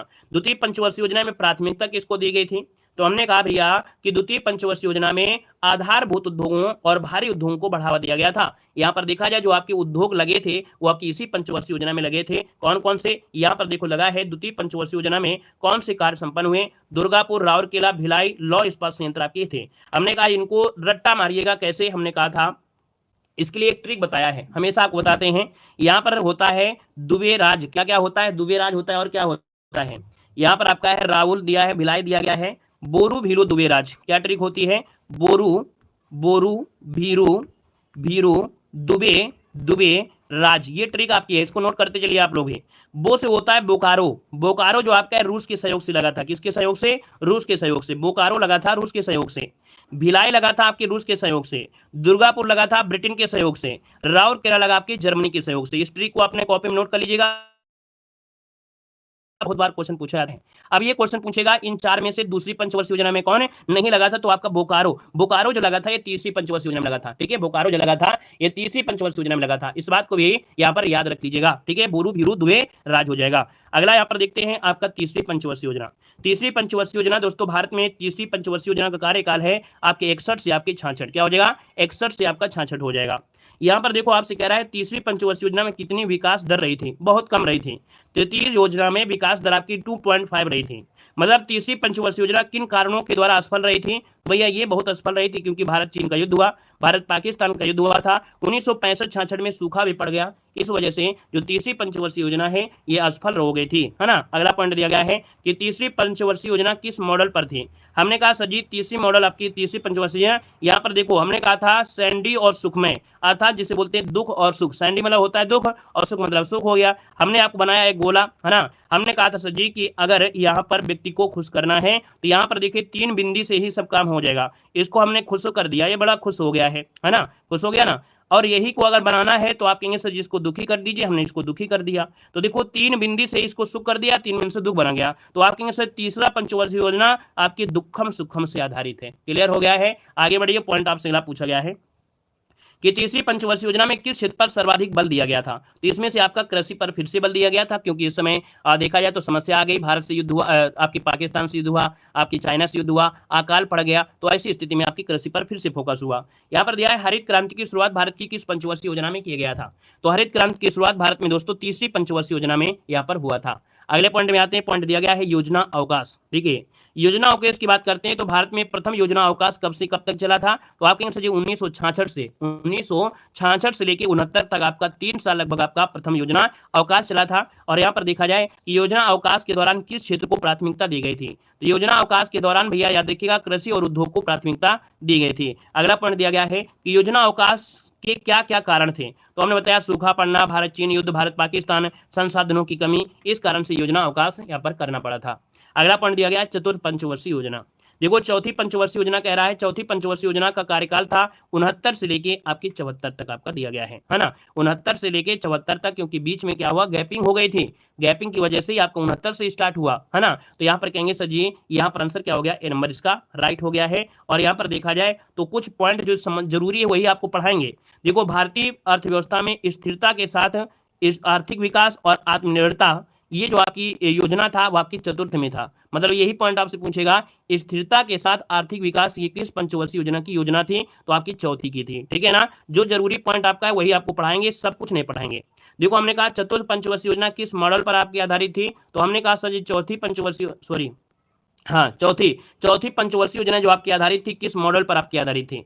तो हमने कहा सर जी ये थी आपकी DR गाडगिल। क्या होता है गाडगिल? अब समझिएगा, गॉड मतलब होता है भगवान, क्या होता है, गॉड मतलब होता है भगवान होता है, ठीक है ना। यहाँ पर गिल मतलब हो गया गिल हो गया। हमने कहा ऐसे कोई भगवान का नाम बताइए जो यहाँ पर जिनके 4 हाथ हों, क्या हो, 4 हाथ आपके हों, और वो क्या करें, वो कुछ ना कुछ गिल खाते हैं, लड्डू खाते हैं। ये भगवान जी आपके कौन है? गणेश भगवान हैं। गणेश भगवान के 4 हाथ हैं, है ना, 4 हाथ थे, और चारों हाथ में से देखा जाए तो भैया गिल क्या खाते हैं, लड्डू खाते हैं। तो आपको याद रहेगा कि चौथी पंचवर्षीय योजना 4 हाथ हो गया, और याद रखिए गॉड हो गए भगवान और गिल हो गए लड्डू। तो ऐसे भी आपको ये पॉइंट याद रहेगा कि चौथी पंचवर्षीय योजना किस मॉडल पर है? तो आपकी DR गाडगिल मॉडल पर आपकी आधारित थी। क्लियर है? चलिए अगले पॉइंट में आते हैं। पॉइंट आपसे दिया गया है कि किस पंचवर्षीय योजना के दौरान 1969 में 14 बैंकों का राष्ट्रीयकरण हुआ? बहुत कुछ सीखने के मिलेगा।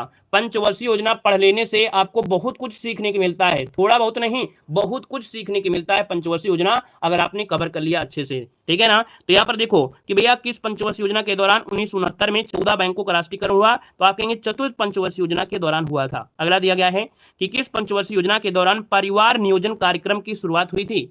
परिवार नियोजन अभी आपको पॉइंट मिला था जब आप ऑब्जेक्टिव लगा रहे थे। तो भैया परिवार नियोजन कार्यक्रम की शुरुआत हुई चतुर्थ पंचवर्षीय योजना के दौरान यहाँ पर हुई थी। आगे बढ़िए, अगला पॉइंट दिया गया है कि पंचवर्षीय योजना कौन सी? 5वीं पंचवर्षीय योजना। तो देखिए 5वीं पंचवर्षीय योजना दोस्तों याद रखिए इसका कार्यकाल कितना है? तो 1974 से लेके 1979 तक थी, है ना। याद रखिए 74, 75, 76, 77, 78, 79, ये 5वीं पंचवर्षीय 74 से लेके आपका दिया है 79, सही है। देखिए 5वीं पंचवर्षीय योजना के विकास की दर आपकी 4.8 रही थी। इसका लक्ष्य क्या रहा? मेन पॉइंट आपका लक्ष्य यहाँ पर दिया गया है। यहाँ पर देखा गरीबी उन्मूलन और आर्थिक आत्मनिर्भरता। क्या गरीबी उन्मूलन और आर्थिक आत्मनिर्भरता था। यहाँ पर 5वीं पंचवर्षीय योजना किस मॉडल पर आपकी आधारित थी? तो दोस्तों आपके DP धर मॉडल पर। किस पर है? DP धर मॉडल पर आपकी आधारित थी। इसको कैसे रटेंगे? हमने कहा 5 है, मतलब 5वीं पंचवर्षीय योजना 5 आपके आपका देखिए एक हाथ हो गया, हाथ में अंगुली कितने होते हैं? आपके 5 अंगुलियां होती हैं, है ना, 5 अंगुलियां होती हैं। यहाँ पर कह रहा धर, है ना, DP धर। यहाँ पर एक चोर है और चोर भग रहा है और आप क्या करेंगे, दौड़ दौड़ के पकड़ेंगे, उसको धर लेंगे, है ना, पांचों हाथ से उसको पकड़ेंगे तभी वो धर लेंगे, पांचों अंगुलियों से। तो ऐसे याद रखिएगा कि 5 अंगुली से धर दिया इसको तो आपके डीपी साहब, तो यहाँ पर आंसर आपका हो जाएगा 5वीं पंचवर्षीय योजना डीपी धर मॉडल पर आपके आधारित थी। अगला क्वेश्चन दिया गया है, बहुत ही मोस्ट इंपोर्टेंट क्वेश्चन है कि काम के बदले अनाज कार्यक्रम जो आपका है ना, अंत्योदय योजना कब शुरू की गई थी? चलिए बताइए क्या हो जाएगा।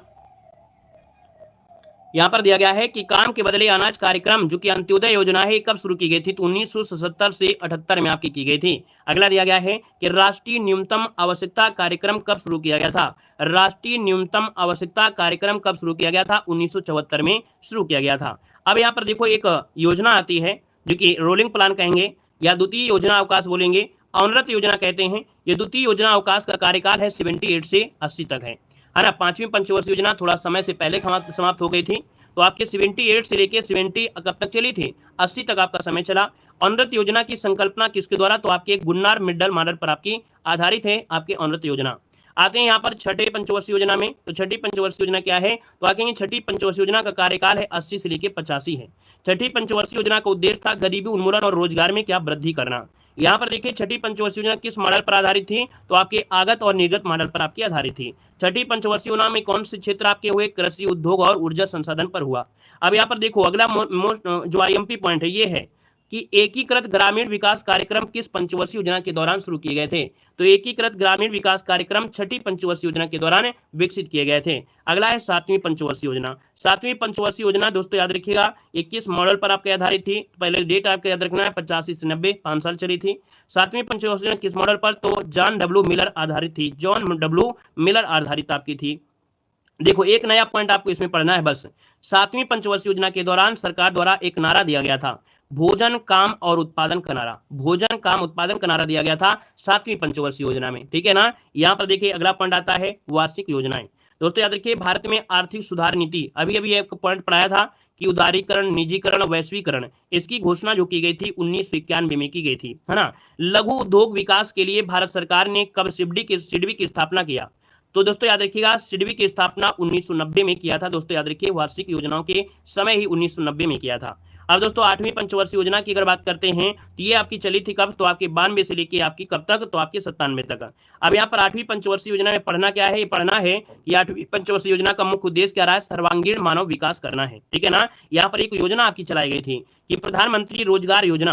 प्रधानमंत्री रोजगार योजना 1993 की शुरुआत किस पंचवर्षीय योजना में? तो आप कहेंगे प्रधानमंत्री रोजगार योजना आपकी 8वीं पंचवर्षीय योजना के द्वारा यहाँ पर किया गया था। और यहाँ पर अगले पॉइंट में आते हैं, पॉइंट दिया है 9वीं पंचवर्षीय योजना कब से कब? तो आपके 97 से लेकर 2002 तक आपकी चली थी। देखा जाए तो 9वीं पंचवर्षीय योजना का मुख्य पॉइंट रहा है सामाजिक न्याय और समानता के साथ विकास। सामाजिक न्याय और समानता के पास विकास, इसका ऑप्शन हो जाएगा। यहाँ पर दोस्तों देखा जाए तो 9वीं पंचवर्षीय योजना में प्राथमिक क्षेत्र क्या थे? तो भुगतान संतुलन सुनिश्चित करना, विदेशी ऋण भार कम करना, खाद्यान्न में आत्मनिर्भरता लाना, प्रौद्योगिकी में आत्मनिर्भर बनना। यहाँ पर 10वीं पंचवर्षीय योजना की बात करते हैं 2002 से लेकर 2007 तक आपका, ठीक है ना। यहाँ पर देखा जाए तो इसका क्या उद्देश्य रहा है? तो प्रति व्यक्ति आय को 10 वर्षों में दोगुना करना, ये लक्ष्य रखा गया था, 10वीं पंचवर्षीय योजना में रखा गया था दोस्तों, ठीक है। यहाँ पर देखिए अगला पॉइंट आपसे कह रहा है कि 10वीं पंचवर्षीय योजना किस मॉडल पर? तो योजना आयोग के पत्र पर आपके आधारित थी। 11वीं पंचवर्षीय योजना कब से? तो आप कहेंगे सर 7 से लेकर आपकी 12 तक चली थी।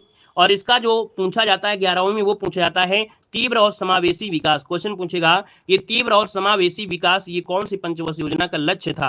तो आप कहेंगे सर जी ये 11वीं पंचवर्षीय योजना का लक्ष्य था, ठीक है ना। और यहाँ पर दोस्तों अगले पॉइंट में आते हैं जो आपकी 12वीं पंचवर्षीय योजना है। 12 से लेकर आपकी 17 तक आपकी चली थी जो आपकी 12वीं पंचवर्षीय योजना है। इसका भी आपको पूछा जाता है मुख्य उद्देश्य तीव्र और अधिक समावेशी धारणीय विकास, ये 12वीं पंचवर्षीय योजना पर आपके है दोस्तों, याद रखिए। और याद रखिए योजना आयोग के पत्र पर आपका था। और दोस्तों याद रखिए कि पंचवर्षीय योजना का अंत जो हुआ 2017 में, इसका अंत हो गया था। क्लियर है। यहाँ पर आते हैं नेक्स्ट पॉइंट में वित्त आयोग।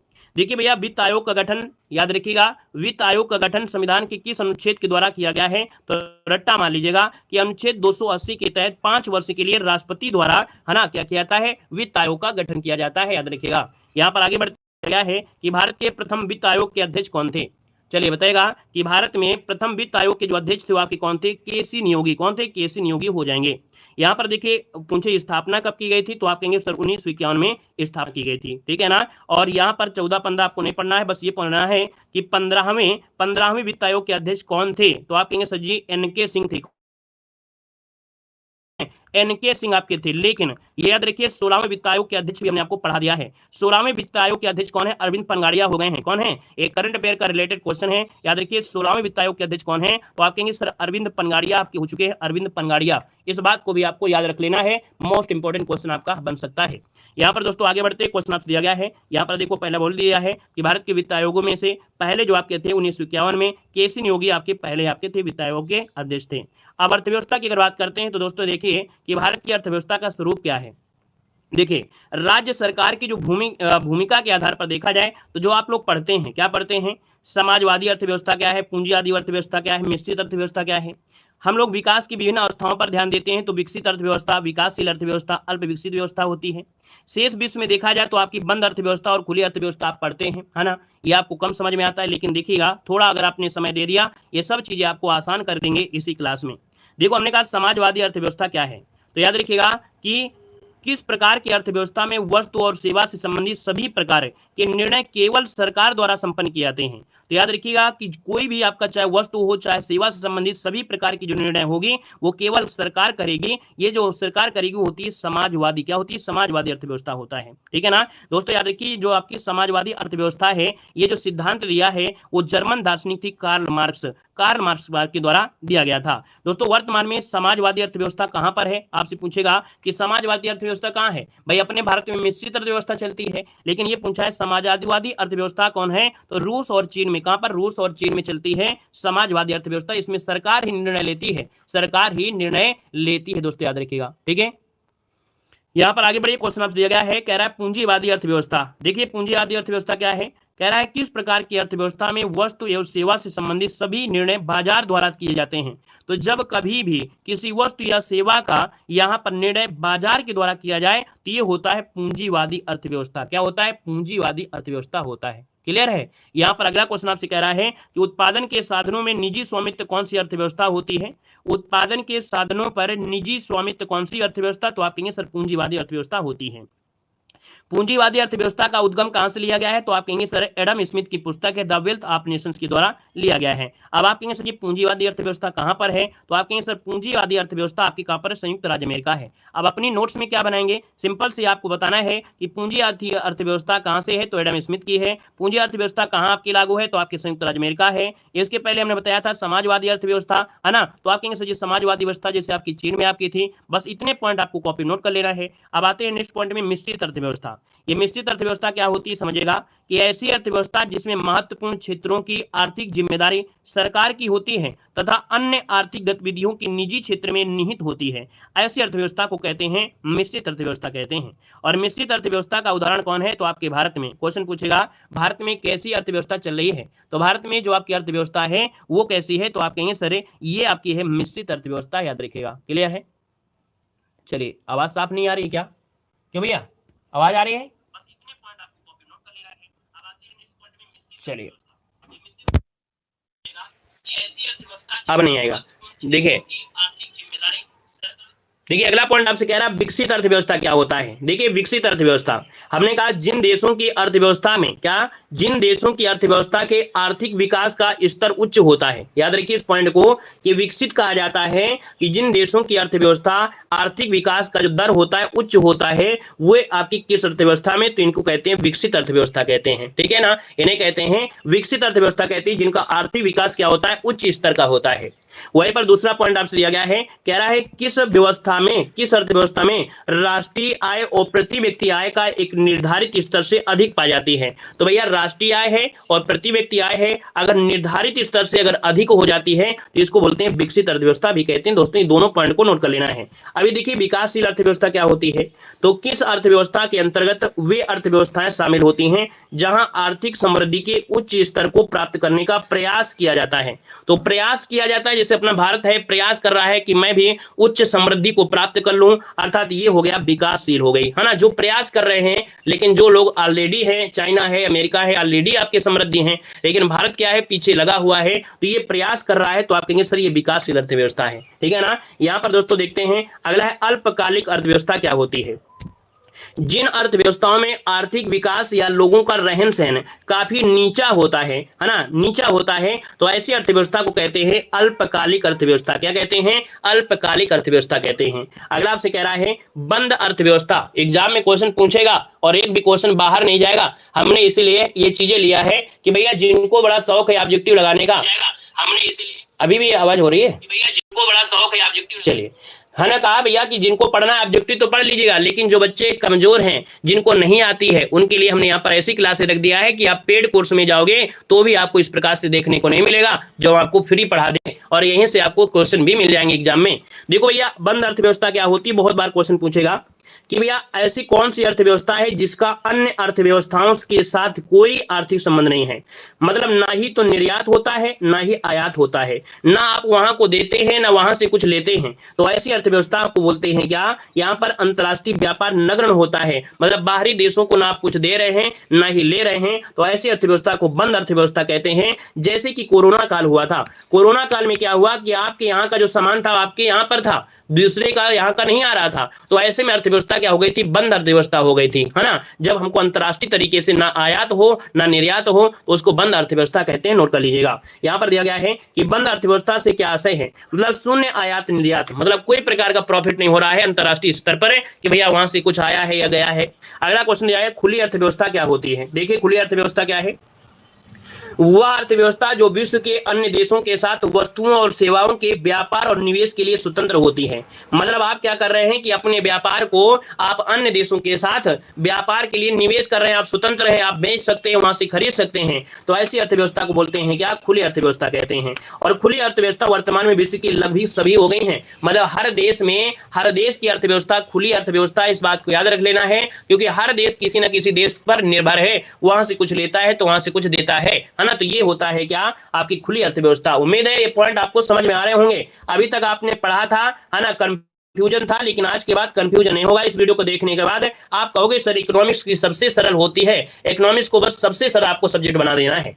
देखो कह रहा है कि आपसे कह रहा है भारतीय अर्थव्यवस्था का वर्गीकरण। देखिए अर्थव्यवस्था को आर्थिक गतिविधियों के आधार पर कितने वर्गों में बांटा जाता है, तो आप कहेंगे सर ये 3 क्षेत्रों में बांटते हैं, जहां से क्वेश्चन बनता है। सबसे ज्यादा क्वेश्चन यहीं से बनता है। अभी देखना एग्जाम में यहां से मिलेंगे कितने क्वेश्चन। कह रहा है अर्थव्यवस्था को आर्थिक गतिविधियों के आधार पर कितने क्षेत्रों में, तो आप कहेंगे 3 क्षेत्र। ये 3 क्षेत्र कौन होते हैं, तो आप कहेंगे सर ये 3 क्षेत्र होते हैं, प्राथमिक क्षेत्र होता है, द्वितीय क्षेत्र होता है और तृतीय क्षेत्र होता है। तृतीय क्षेत्र को हम लोग सेवा क्षेत्र कहते हैं। क्या बोलते हैं? सेवा क्षेत्र कहा जाता है, याद रखिएगा। अब देखिए यहाँ पर पॉइंट क्या कह रहा है, वह क्षेत्र जहां प्राकृतिक संसाधनों को उत्पाद के रूप में प्राप्त किया जाता है, ऐसे क्षेत्र को कहते हैं प्राथमिक क्षेत्र। मतलब यह हुआ कि जो आपकी प्रकृति ने दिया है, आप लोगों को मुफ्त में दिया है, आपको फ्री में दिया है, वो होता है प्राथमिक क्षेत्र होता है। जैसे कृषि है, ये प्रकृति ने दिया है, मछली आपके ये प्रकृति ने दिया है, तो जो प्रकृति से मिलता है ये होता है प्राथमिक क्षेत्र में होता है। अब कौन कौन से चीज आते हैं प्राथमिक क्षेत्र में, अपनी कॉपी में इनको नोट कर लीजिएगा। देखिए भैया जैसे कृषि है, यहाँ पर पशुपालन है, मत्स्य पालन है, वन है, खनन है, उत्खनन है, ये होते हैं आपके कैसे प्राथमिक क्षेत्र होते हैं, क्योंकि इनकी प्राप्ति हम लोग कैसे करते हैं? प्राकृतिक स्तर पर करते हैं, भगवान की देन आपकी है, ठीक है ना। यहाँ पर देखिए अगला क्वेश्चन दिया गया है कि वह क्षेत्र जो प्राथमिक क्षेत्र के उत्पादों को अपनी गतिविधियों में कच्चे माल के रूप में प्रयोग करते हैं, ऐसे क्षेत्र क्या कहते हैं। मतलब जो किसान से यहाँ पर लोग लेके जाते हैं, उसका प्रयोग बड़े स्तर पर करने लगते हैं, उसका प्रयोग जो करते हैं अपनी गतिविधियों के रूप में, उसको कच्चा माल समझ लेते हैं, तो ये हो जाता है द्वितीय क्षेत्र, हो जाता है द्वितीय क्षेत्र, ठीक है ना। अब कौन सा क्षेत्र भारत का सबसे बड़ा नियोक्ता है, तो भैया ये था आपका कौन? प्राथमिक क्षेत्र। पेड एग्जाम 2022 में क्वेश्चन आपका पूछा भी गया था। दोस्तों दिया गया है द्वितीय क्षेत्र को अन्य किस नाम से जानते हैं, तो द्वितीय क्षेत्र को विनिर्माण क्षेत्र या औद्योगिक क्षेत्र भी कहा जाता है। अगला दिया है द्वितीय क्षेत्र के अंतर्गत क्या क्या शामिल है। अब देखिए द्वितीय क्षेत्र में क्या होते हैं, वाहन उद्योग हो गया, वस्त्र उद्योग हो गया, फर्नीचर उद्योग हो गया, लौह उद्योग हो गया। हमने कहा कि सर जी द्वितीय आपका जो आया तो कैसे आया, ये आया कैसे, हमने बताया वाहन उद्योग, वाहन की जरूरत पड़ी जब लौह इस्पात आया। वस्त्र आपका कहां से आया था, वस्त्र कहां से आया, आपके प्राथमिक क्षेत्र से, और वस्त्र को बना दिया उद्योग, तो ये वस्त्र उद्योग गया द्वितीय क्षेत्र में। फर्नीचर कैसे आई, तो आपकी पेड़ों से आया, मतलब प्राथमिक से आया और बना दिया उद्योग, तो ये हो गया क्या, फर्नीचर उद्योग, ये हो गया द्वितीय पंचवर्षीय योजना में। लौ भी आया कहां से, तो प्रकृति से आया, अब ये उद्योग के रूप में करने लगे, तो ये भी क्या हो गया, द्वितीय क्षेत्र में है। उम्मीद है कि ऐसे तरीके से आपने अभी तक पढ़ा नहीं होगा। यहाँ पर देखिए आपको समझ में आ गया कि पहला क्षेत्र क्या है, द्वितीय क्षेत्र क्या है। अब आप पढ़ना है तीसरी क्षेत्र में। देखिए यहां पर आपसे कह रहा है कि अर्थव्यवस्था के किस क्षेत्र को सेवा क्षेत्र, है ना, मतलब भारत की जो राष्ट्रीय अर्थव्यवस्था है इसका सबसे बड़ा स्रोत है ये तृतीय अर्थव्यवस्था होती है। तृतीय अर्थव्यवस्था को हम लोग बोलते हैं सेवा क्षेत्र कहते हैं दोस्तों, क्या बोलते हैं, सेवा क्षेत्र कहा जाता है। याद रखिएगा 2023 में भी क्वेश्चन आपके पूछा गया है। यहां पर दोस्तों देखिएगा आप सेवा क्षेत्र क्या होता है समझिएगा कि तृतीय क्षेत्र में कौन कौन सी सेवाओं को शामिल किया जाता है। तो हमने कहा सर जी जैसे व्यापार किया जाता है ये आपको सेवा है, यहाँ पर परिवहन आपको सेवा ही दे रहा है, बैंक आपको क्या करते हैं सेवा ही देते हैं, बोलते हैं आइए सर थोड़ा पानी पी लीजिए, थोड़ा चाय पी लीजिए, जब बड़े बड़े लोग पहुंचते हैं तो ऐसा होता है। चिकित्सा भी आपको सेवा ही दे रहे हैं, शिक्षा क्या है भैया सेवा ही है, हम भी आपकी सेवा ही कर रहे हैं। यहाँ पर पर्यटन क्या है तो ये भी क्या है पर्यटन भी आपको सेवा दे रहे हैं। यहाँ पर संचार है, बीमा है, ये जो होती हैं आपकी क्या तो आपकी आते हैं आपके तृतीय क्षेत्र में। अगर पूछे पंडित जी आपके होते हैं, पंडित ये किस क्षेत्र में आते हैं तो भैया पंडित जो आपके हैं ये भी सेवा क्षेत्र में ही आते हैं, ठीक है ना, आपके सेवा क्षेत्र में ही आते हैं। अगले पॉइंट में आइएगा, अगला पॉइंट आपसे कह रहा है कि किसी अर्थव्यवस्था की उसकी सकल आय में विभिन्न क्षेत्रों के योगदान के आधार पर अर्थव्यवस्था कितने प्रकार की होती है। तो याद रखिए किसी अर्थव्यवस्था की उसकी सकल आय में विभिन्न क्षेत्रों के योगदान के अर्थव्यवस्था कितने प्रकार की, तो 3 प्रकार की होती है। एक तो कृषक होती है, औद्योगिक होती है और सेवा होती है। अभी बताया ना 3 प्रकार के, तो वही 3 प्रकार हो गए, कृषक हो गया, औद्योगिक हो गया और सेवा हो गई। यहां पर आते हैं बेरोजगारी। चलिए बेरोजगारी क्या होती है आपने पढ़ा होगा, लेकिन आज आपको अच्छे तरीके से देखना भी है। भैया बेरोजगारी क्या है कि कार्य करने की इच्छुक व्यक्ति को जब प्रति वर्ष 180 दिन तक कार्य ना मिले तो इस स्थिति को कहते हैं बेरोजगारी। समझ में आ रहा होगा कि भैया बेरोजगार किसे कहते हैं, जो भैया काम करने का इच्छुक है, भैया जो काम करने का इच्छुक ही नहीं है, वो जॉब लेने का इच्छुक ही नहीं है, वो पढ़ता ही नहीं है, तो उसको क्या जॉब मिल जाएगी। हमने कहा जॉब उसको मिलेगी जो मेहनत करेगा, जो इच्छुक होगा, बस सोच लेने से कुछ होता नहीं है। उसी प्रकार से यहाँ पर बेरोजगारी है, अगर वो कुछ करने का इच्छुक है और अगर 180 दिन तक उसको कार्य नहीं मिलता है तो इसको बेरोजगारी कहा जाता है। याद रखिएगा, इस बात को नोट कर लीजिएगा। अगला पॉइंट आपसे कह रहा है कि भारत में कर्मचारियों हेतु क्या दिया है कि भारत में कर्मचारियों हेतु जो भत्ता तय करने का आधार होता है ये क्या होता है। तो भारत में कर्मचारियों हेतु महंगाई भत्ता जो होता है उपभोक्ता मूल्य सूचकांक के आधार पर होता है, उपभोक्ता मूल्य सूचकांक हो जाएगा। अगला दिया है संरचनात्मक बेरोजगारी क्या होती है, इसको समझिएगा। संरचनात्मक बेरोजगारी किसी देश में तकनीकी परिवर्तन या उत्पादन इकाइयों में कमी के कारण फैली बेरोजगारी को कहते हैं संरचनात्मक बेरोजगारी कहते हैं। मतलब जैसे भारत में है तकनीकी परिवर्तन है, तकनीकी का सही से सुविधा नहीं है, उत्पादन इकाइयां नहीं है, तो ऐसी उत्पादन इकाई उसी इकाई को हम बोलते हैं संरचनात्मक बेरोजगारी। क्या कहते हैं संरचनात्मक बेरोजगारी कहते हैं। अगर हमारे पास हर वो सुविधा मिल जाए तो हम भी एक नंबर 1 हो जाएंगे। हमारे पास कमी है तकनीकी का, हमारे पास कमी है उत्पादन इकाइयों का, तो हम कहेंगे सर ऐसी बेरोजगारी होती है संरचनात्मक बेरोजगारी होती है। आगे बढ़िए, क्वेश्चन आपसे दिया गया है कि भारत में सर्वाधिक किस प्रकार की बेरोजगारी है। तो आप कहेंगे सर जी भारत में यही बेरोजगारी तो है सबसे बड़ी समस्या कि यहाँ पर तकनीकी का ज्ञान अच्छी तरीके से उत्पादन नहीं है, तो आप कहेंगे संरचनात्मक बेरोजगारी आपके भारत की सबसे बड़ी समस्या आपकी है। यहाँ पर आते हैं, अगला पॉइंट है चक्रीय बेरोजगारी क्या होती है। देखिए भैया चक्रीय बेरोजगारी क्या है, किसी देश में मंदी प्रवेश के कारण फैली अल्पकालिक जो आपकी बेरोजगारी होती है इसको चक्रीय बेरोजगारी कहते हैं। मतलब किसी भी देश में अगर मंदी आ जाती है और मंदी आ जाती है तो पहले ऐसी जो आपकी व्यवस्था होती है ये चक्रीय बेरोजगारी होती है, क्योंकि हर समय तो होता नहीं है, कुछ ना कुछ समय बाद तो परिवर्तन होगा ही होगा। मंदी आई है तो इसका कहीं ना कहीं महंगाई भी होगा, तो भैया मंदी प्रवेश के कारण फैली अल्पकालिक होती चक्रीय बेरोजगारी कहते हैं। यहाँ पर आते हैं, अगला पॉइंट आपसे कह रहा है प्रच्छन्न बेरोजगारी या छिपी हुई बेरोजगारी किसे कहते हैं, जो कि आपकी क्वेश्चन आपको मिलने वाला है, यहीं से मिलेगा, याद रखिएगा। अधिक व्यक्तियों की संख्या को क्या कहते हैं, तो यहाँ पर बोलते हैं प्रच्छन्न बेरोजगारी। मतलब हमने कहा कि सर जी जरूरत होती है मात्र यहाँ पर देखा जाए 2 लोगों की, लेकिन कहते हैं आओ यार तुम भी चलो और यार तुम भी चलो, तो ऐसी स्थिति में क्या होती है लोग ज्यादा हो जाते हैं। वही काम जिसमें से 500 रुपए आपको मिलना था अगर तो कर लेते तो आपको सिर्फ कितने मिल जाते 500 मिल जाते, लेकिन आपने कहा चलो यार जल्दी चलते हैं, लिवा लेते हैं, थोड़ा आराम करेंगे, तो उसमें क्या हुआ वो 500 डिस्ट्रीब्यूट हो गए लोगों के बीच, तो ये हो जाती है प्रच्छन्न बेरोजगारी। अब ऐसी बेरोजगारी मिलती कहां पर है आपको, कृषि क्षेत्र मिलती है। जैसे बता दें कि कोई काम आपका है यहां पर 5 लोग कर सकते थे, लेकिन यह हुआ कि घर के जितने भी मेंबर हैं कहते हैं खाना बाद में बनाना है ना, खाना बाद में बनाना, चलो खेत में जल्दी जल्दी से वहां पर मिर्चा तोड़ लेते हैं, तो भैया सबको लिवा गए। चाहते तो 4 लोग भी तोड़ जाते, नहीं घर में 10 मेंबर थे 10 को लिवा गए, तो ऐसी बेरोजगारी होती छिपी हुई बेरोजगारी। तो यहां पर देखिए इसको पढ़िएगा, कह रहा है किसी कार्य को पूर्ण करने में जरूरत से अधिक व्यक्तियों की संख्या को कहते हैं प्रच्छन्न या छिपी हुई बेरोजगारी कहा जाता है। दोस्तों यहाँ पर देखा जाए तो आपका दिया गया है कि कृषि क्षेत्र में किस प्रकार की बेरोजगारी है, तो आप कहेंगे सर कृषि क्षेत्र में बेरोजगारी कैसी है, प्रच्छन्न बेरोजगारी की समस्या देखने को मिलती है। यहाँ पर दिया है मौसमी बेरोजगारी क्या होती है।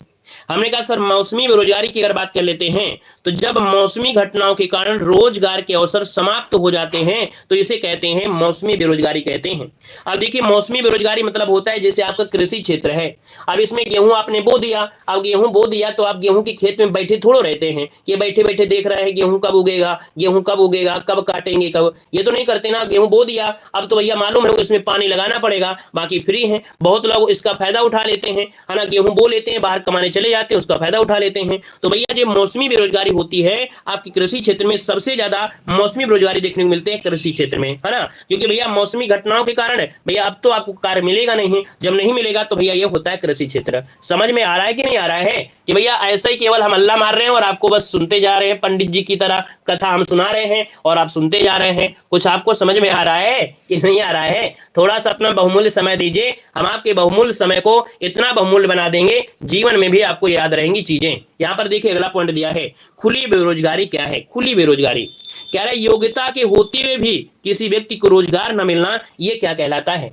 तो कहेंगे सर जी भारत में बड़ी समस्या हो गई है। क्या समस्या है कि मेरे पास योग्यता है, मैं बीएड डिग्री धारक हूं, मैं इंजीनियर हूं, लेकिन आज भी मुझको जॉब नहीं मिल रही है। ये है आपकी खुली बेरोजगारी जिसको लोग देख रहे हैं, है ना। लोग क्या करते हैं पकौड़े बेच रहे हैं, चाय बेच रहे हैं, है ना, कोई बोलता है एमबीए चाय वाला, कोई बोलता है बीटेक चाय वाला, कोई बोलता है कुछ, योग्यता उसके पास है लेकिन फिर भी यहाँ पर रोजगार नहीं मिल रहा है, इसे बोलते हैं खुली बेरोजगारी कहते हैं। ठीक है ना। अब आते हैं अगले पॉइंट में। अगला पॉइंट दिया गया है कि घर्षण जनित बेरोजगारी अथवा प्रतिशोधात्मक बेरोजगारी क्या होती है। इसको देखिएगा, एक से दूसरे रोजगार में प्रवेश करते समय अल्प अवधि की बेरोजगारी क्या होती है, घर्षण जनित बेरोजगारी होती है। मतलब कह रहा है फिर समझिए, एक से दूसरे रोजगार में प्रवेश करते समय अल्प अवधि की जो बेरोजगारी होती है वो घर्षण जनित बेरोजगारी होती है। मतलब ये हुआ कि भैया हमने क्या किया, हमने यहाँ पर किया एक कारखाना खोल लिया बर्फ फैक्ट्री का, किसका, बर्फ फैक्ट्री का, लेकिन क्या हुआ हमको फायदा नहीं हो रहा था। हमको लगा कि कोई बर्फ ज्यादा नहीं खा रहा है, मीठी चीजें नहीं खा रहा है, लेकिन बाहर जो फुल्की लगाए हुए हैं, जो बतासा का ठेलिया लगाए हुए हैं, उसकी तो भैया दिन में 1000 की बिक्री हो जाती है। तो आपने क्या किया कि आपने प्लानिंग बनाने लगे कि प्लानिंग बनाना है कि भैया अब हमको क्या करना है, हमको भी फुल्की बेचना है, हमको भी चाट बेचना है। तो आप क्या करेंगे, अब 2-4 दिन के लिए बर्फ का काम बंद करेंगे कि नहीं करेंगे। जब काम बंद करेंगे तभी तो दूसरे काम पे जा पहुंचेंगे। तो भैया आपको जो समय लग गया 1 महीना का ये अपना फुल्की का सामान लाने में, इकट्ठा करने में, तो ये जो समय हो गया, गैपिंग हो गया, ये होता है घर्षण जनित बेरोजगारी होती है। समझ में आ रहा होगा।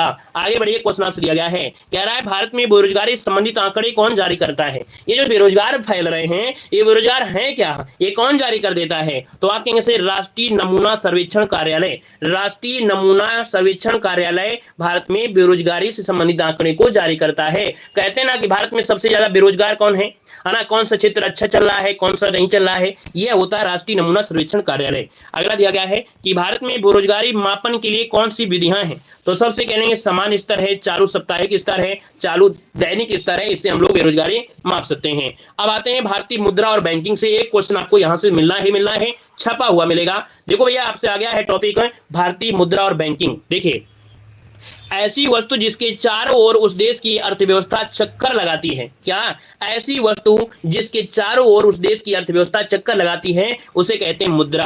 भैया मुद्रा और ये पैसा ही ऐसी चीज है जिसके पीछे दुनिया पागल है। उस देश की अर्थव्यवस्था पूरी उसी पर डिपेंड है। आपके पास पैसा है तो सब कुछ है। तो याद रखिएगा, ऐसी वस्तु जिसके चारों ओर उस देश की अर्थव्यवस्था चक्कर लगाती है ये होता है मुद्रा होता है। दोस्तों आपसे पूछे कि आरबीआई को मुद्रा निर्गमन का अधिकार कब दिया गया। जो आपकी आरबीआई है ये मुद्रा को छाप सकती है, ये निर्गमन कर सकती है, ये 1935 में ये अधिकार दिया गया था। दोस्तों याद रखिएगा। अगला है कि स्वतंत्रता से पहले भारत की मुद्रा किसके चित्र पर अंकित थी। तो स्वतंत्रता से पहले भारत की जो मुद्रा थी इस पर जो चित्र था ये जॉर्ज पंचम और जॉर्ज सस्टम, जो आपके जॉर्ज पंचम आपके ब्रिटेन के थे, जॉर्ज सस्टम थे, उनका ही मुद्राओं में क्या था, चित्रांकन था। लेकिन फिर क्या हुआ उसको देखिए कि 1947 में पत्र मुद्रा जिसके चित्र पर अंकित किए गए अशोक स्तंभ था। दोस्तों, याद रखिएगा। मतलब पत्र मुद्रा अर्थात जो नोट आए हैं उनमें से देखा जाए अशोक स्तंभ छपने लगा था। अगला आपसे कह रहा है कि भैया गांधी जी की बात आती है, गांधी जी के चित्र वाला 5 रुपए का नोट पहली बार कब जारी हुआ था? तो गांधी जी के नोट में 5 रुपए का जो नोट चला उसमें गांधी जी छपे वो आपकी अक्टूबर 1987 में आपकी ये नोट आपकी चल गई थी।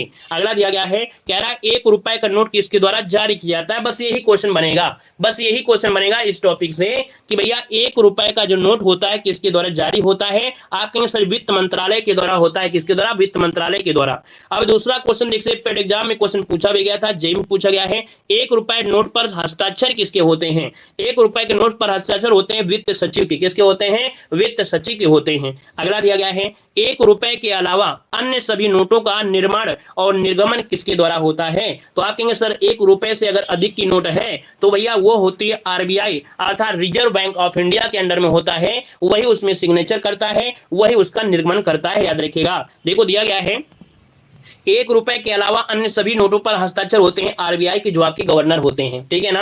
अगला पॉइंट आपसे कह रहा है कि आरबीआई द्वारा निर्गत सभी नोटों पर उसका मूल्य कितनी भाषाओं में होता है? याद रखिए कोई भी नोट हो अगर आरबीआई से निकली नोट है तो उसमें से भाषाओं की संख्या 17 भाषाओं में होती है, इस बात को याद रख लेना है। अगला दिया है कि वह कौन सी कम समय की प्रतिभूतियां होती हैं जिनके माध्यम से सरकार उधार लेती है?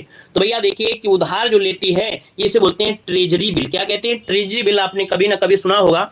ये कम समय की प्रतिभूतियां होती हैं जिसके माध्यम से सरकार उधार ले लेती है, इसे ट्रेजरी बिल कहते हैं। दोस्तों यहाँ पर दिया है कि ट्रेजरी बिल का निर्गमन सरकार के किसके द्वारा होता है? तो भारतीय रिजर्व बैंक के द्वारा होता है। दोस्तों याद रखिएगा। अगला देखो आपसे क्या है, काल मुद्रा बाजार क्या होता है? क्या दिया है? काल मुद्रा बाजार। यह अत्यंत ही अल्पावधि वाले फंड का बाजार होता है, ठीक है ना। अगला दिया है, किसी देश द्वारा, नेक्स्ट पॉइंट समझिए जो सबसे मोस्ट इंपॉर्टेंट क्वेश्चन है जो कि आप लोग हमेशा डरते हैं, जिस चीज से आप डरते हैं वो चीज आपको सरल होने वाली है। कह रहा है किसी देश द्वारा अपनी मुद्रा की अन्य मुद्राओं की तुलना में गिरावट को क्या कहते हैं? आपके देश की मुद्रा है क्या? आपके देश की मुद्रा है मान लीजिए 10 रुपया, है ना। और 10 रुपए ना बोलिए, हम आपको बताते हैं जैसे आपकी मुद्रा है यहाँ पर कितना है, आपकी नहीं मुद्रा, आपके जैसे अमेरिका की है 82 रुपया है, आपकी 82 रुपया, है ना। मतलब अपने भारत में अगर हमको डॉलर लेना है, $1 अगर अमेरिका से लेना है तो आपको 82 रुपया चुकाना पड़ेगा। मतलब 1 और 82 कितने जमीन आसमान का अंतर है। अर्थात कि आपकी मुद्रा में अन्य मुद्राओं की तुलना में गिरावट देखने को मिल रही है तो आप मुद्रा का अवमूल्यन कर दिया जाता है। क्या? मुद्रा का अवमूल्यन कर दिया। नई मुद्रा को अपनाना क्या कहलाता है? अब इस बात को समझिए कि काले धन को समाप्त करना है। लोगों ने पैसा ठेस ठेस के भर लिया है। कौन लोग? हम लोगों की बात नहीं है, नेता लोग हैं। जैसे कर्नाटक में सबसे ज्यादा अमीर क्या है? विधायक पूरे भारत में सबसे ज्यादा अमीर जो आपके अरबपति हैं वो आपकी कर्नाटक में हैं। याद रखिएगा। तो एक काला धन इकट्ठा करे रहते हैं कि हाँ जब चुनाव आएगा तो हम सब खरीद लेंगे, किसी को 10,000, किसी को 20,000, किसी को 30,000 रुपए में। तो ये काला धन होता है दोस्तों। काले धन को समाप्त करना, पुरानी मुद्रा को समाप्त करके नई मुद्रा को अगर आप बनाना, ये होता है विमुद्रीकरण होता है, जैसे मोदी जी ने क्या किया था अभी 2016 में किया था। यहां पर देखो दिया भारत में नोटबंदी या इसे बोलते हैं विमुद्रीकरण कब हुआ था? तो देखिए हमने कहा भारत में नोटबंदी और विमुद्रीकरण ये आपका 8 नवंबर 2016 को हुआ था, जो कि आपने पढ़ा भी था, है ना। यहाँ पर कह रहा है भारत में स्वतंत्रता के बाद कितनी बार नोटबंदी हुई? तो कहेंगे 78 में हुई और 2016 में हुई थी। इसके बाद 48 के समय हुई थी, तो आप कहेंगे 2 बार आपका हुआ है। अगला दिया गया है कि मुद्रा का मूल्य बढ़ने के फलस्वरूप सेवा और वस्तु के मूल्य का गिरना ये होता है मुद्रा संकुचन। इस बात को याद रखिए कि मुद्रा का मूल्य अगर बढ़ रहा है और भैया ऐसी स्थिति में सेवा और वस्तु का मूल्य गिर रहा है तो ये मुद्रा संकुचन होता है। लेकिन इसी का अगर उल्टा हो जाए कि भैया मुद्रा का मूल्य क्या रहा है? गिर रहा है और वस्तु और सेवा का मूल्य बढ़ रहा है, तो भैया वो क्या होता है? जो कि अभी आपको देखने को मिलेगा। भैया याद रखिएगा। यहाँ पर कह रहा है कि एटीएम का पूर्ण रूप इनमें से क्या होता है? एटीएम का पूरा नाम होता है ऑटोमेटेड टेलर मशीन। क्या होता है? ऑटोमेटेड टेलर मशीन होता है, याद रखिए। अगला है स्मार्ट मनी शब्द का प्रयोग किसके लिए होता है? तो स्मार्ट शब्द जो आपका मनी है ये क्रेडिट कार्ड के लिए होता है, क्रेडिट कार्ड के लिए प्रयोग किया जाता है। अगला दिया गया है इस प्लास्टिक मनी किसे कहते हैं? प्लास्टिक मनी कहते हैं, क्रेडिट कार्ड को कहते हैं, क्रेडिट कार्ड को ही कहते हैं। यहाँ पर देखिए अगला पॉइंट दिया है भारत में बैंकिंग का इतिहास। और भारत में बैंकिंग के इतिहास की बात करते हैं तो अब इसको यहीं पर रखते हैं, क्योंकि बैंक से रिलेटेड आप लोग समझदार हो, आप लोग पढ़ भी सकते हैं ना। बाकी जब कभी आराम से पढ़ने का मन होगा तो आपको थ्योरी की क्लासें आपको दे देंगे, तो उसमें आप लोग पढ़ सकते हैं, ठीक है। क्योंकि बैंकिंग से रिलेटेड आप जरूर पढ़ लेंगे, क्योंकि ज्यादा से ज्यादा क्वेश्चन जो पूछा जाता है आरबीआई वाला हो गया, एसबीआई वाला हो गया, इंपीरियल बैंक हो गया, भारत का पहला कौन सा बैंक आपका है ना, स्वामित्व वाला बैंक कौन सा है, ये आपसे पूछेगा। तो इसको हम लोग यहीं पर रखते हैं। बाकी जो भी आपने सीखा, बहुत कुछ आपने सीख लिया है इस वीडियो में। पंचवर्षीय योजना पढ़ लिया है आपने, बहुत कुछ पढ़ लिया है ना। आपने जितना पढ़ा आपने बहुत अच्छा पढ़ लिया है, जो कि अब आपको समस्या नहीं होगी इकोनॉमिक्स में। आप लोग आगामी भर्ती के लिए भी आप लोग नए जुड़े हैं तो भैया चैनल को सब्सक्राइब भी कर लीजिएगा, सब कुछ आसान हो जाएगा, ठीक है। धन्यवाद सभी को, जय हिंद, वंदे मातरम।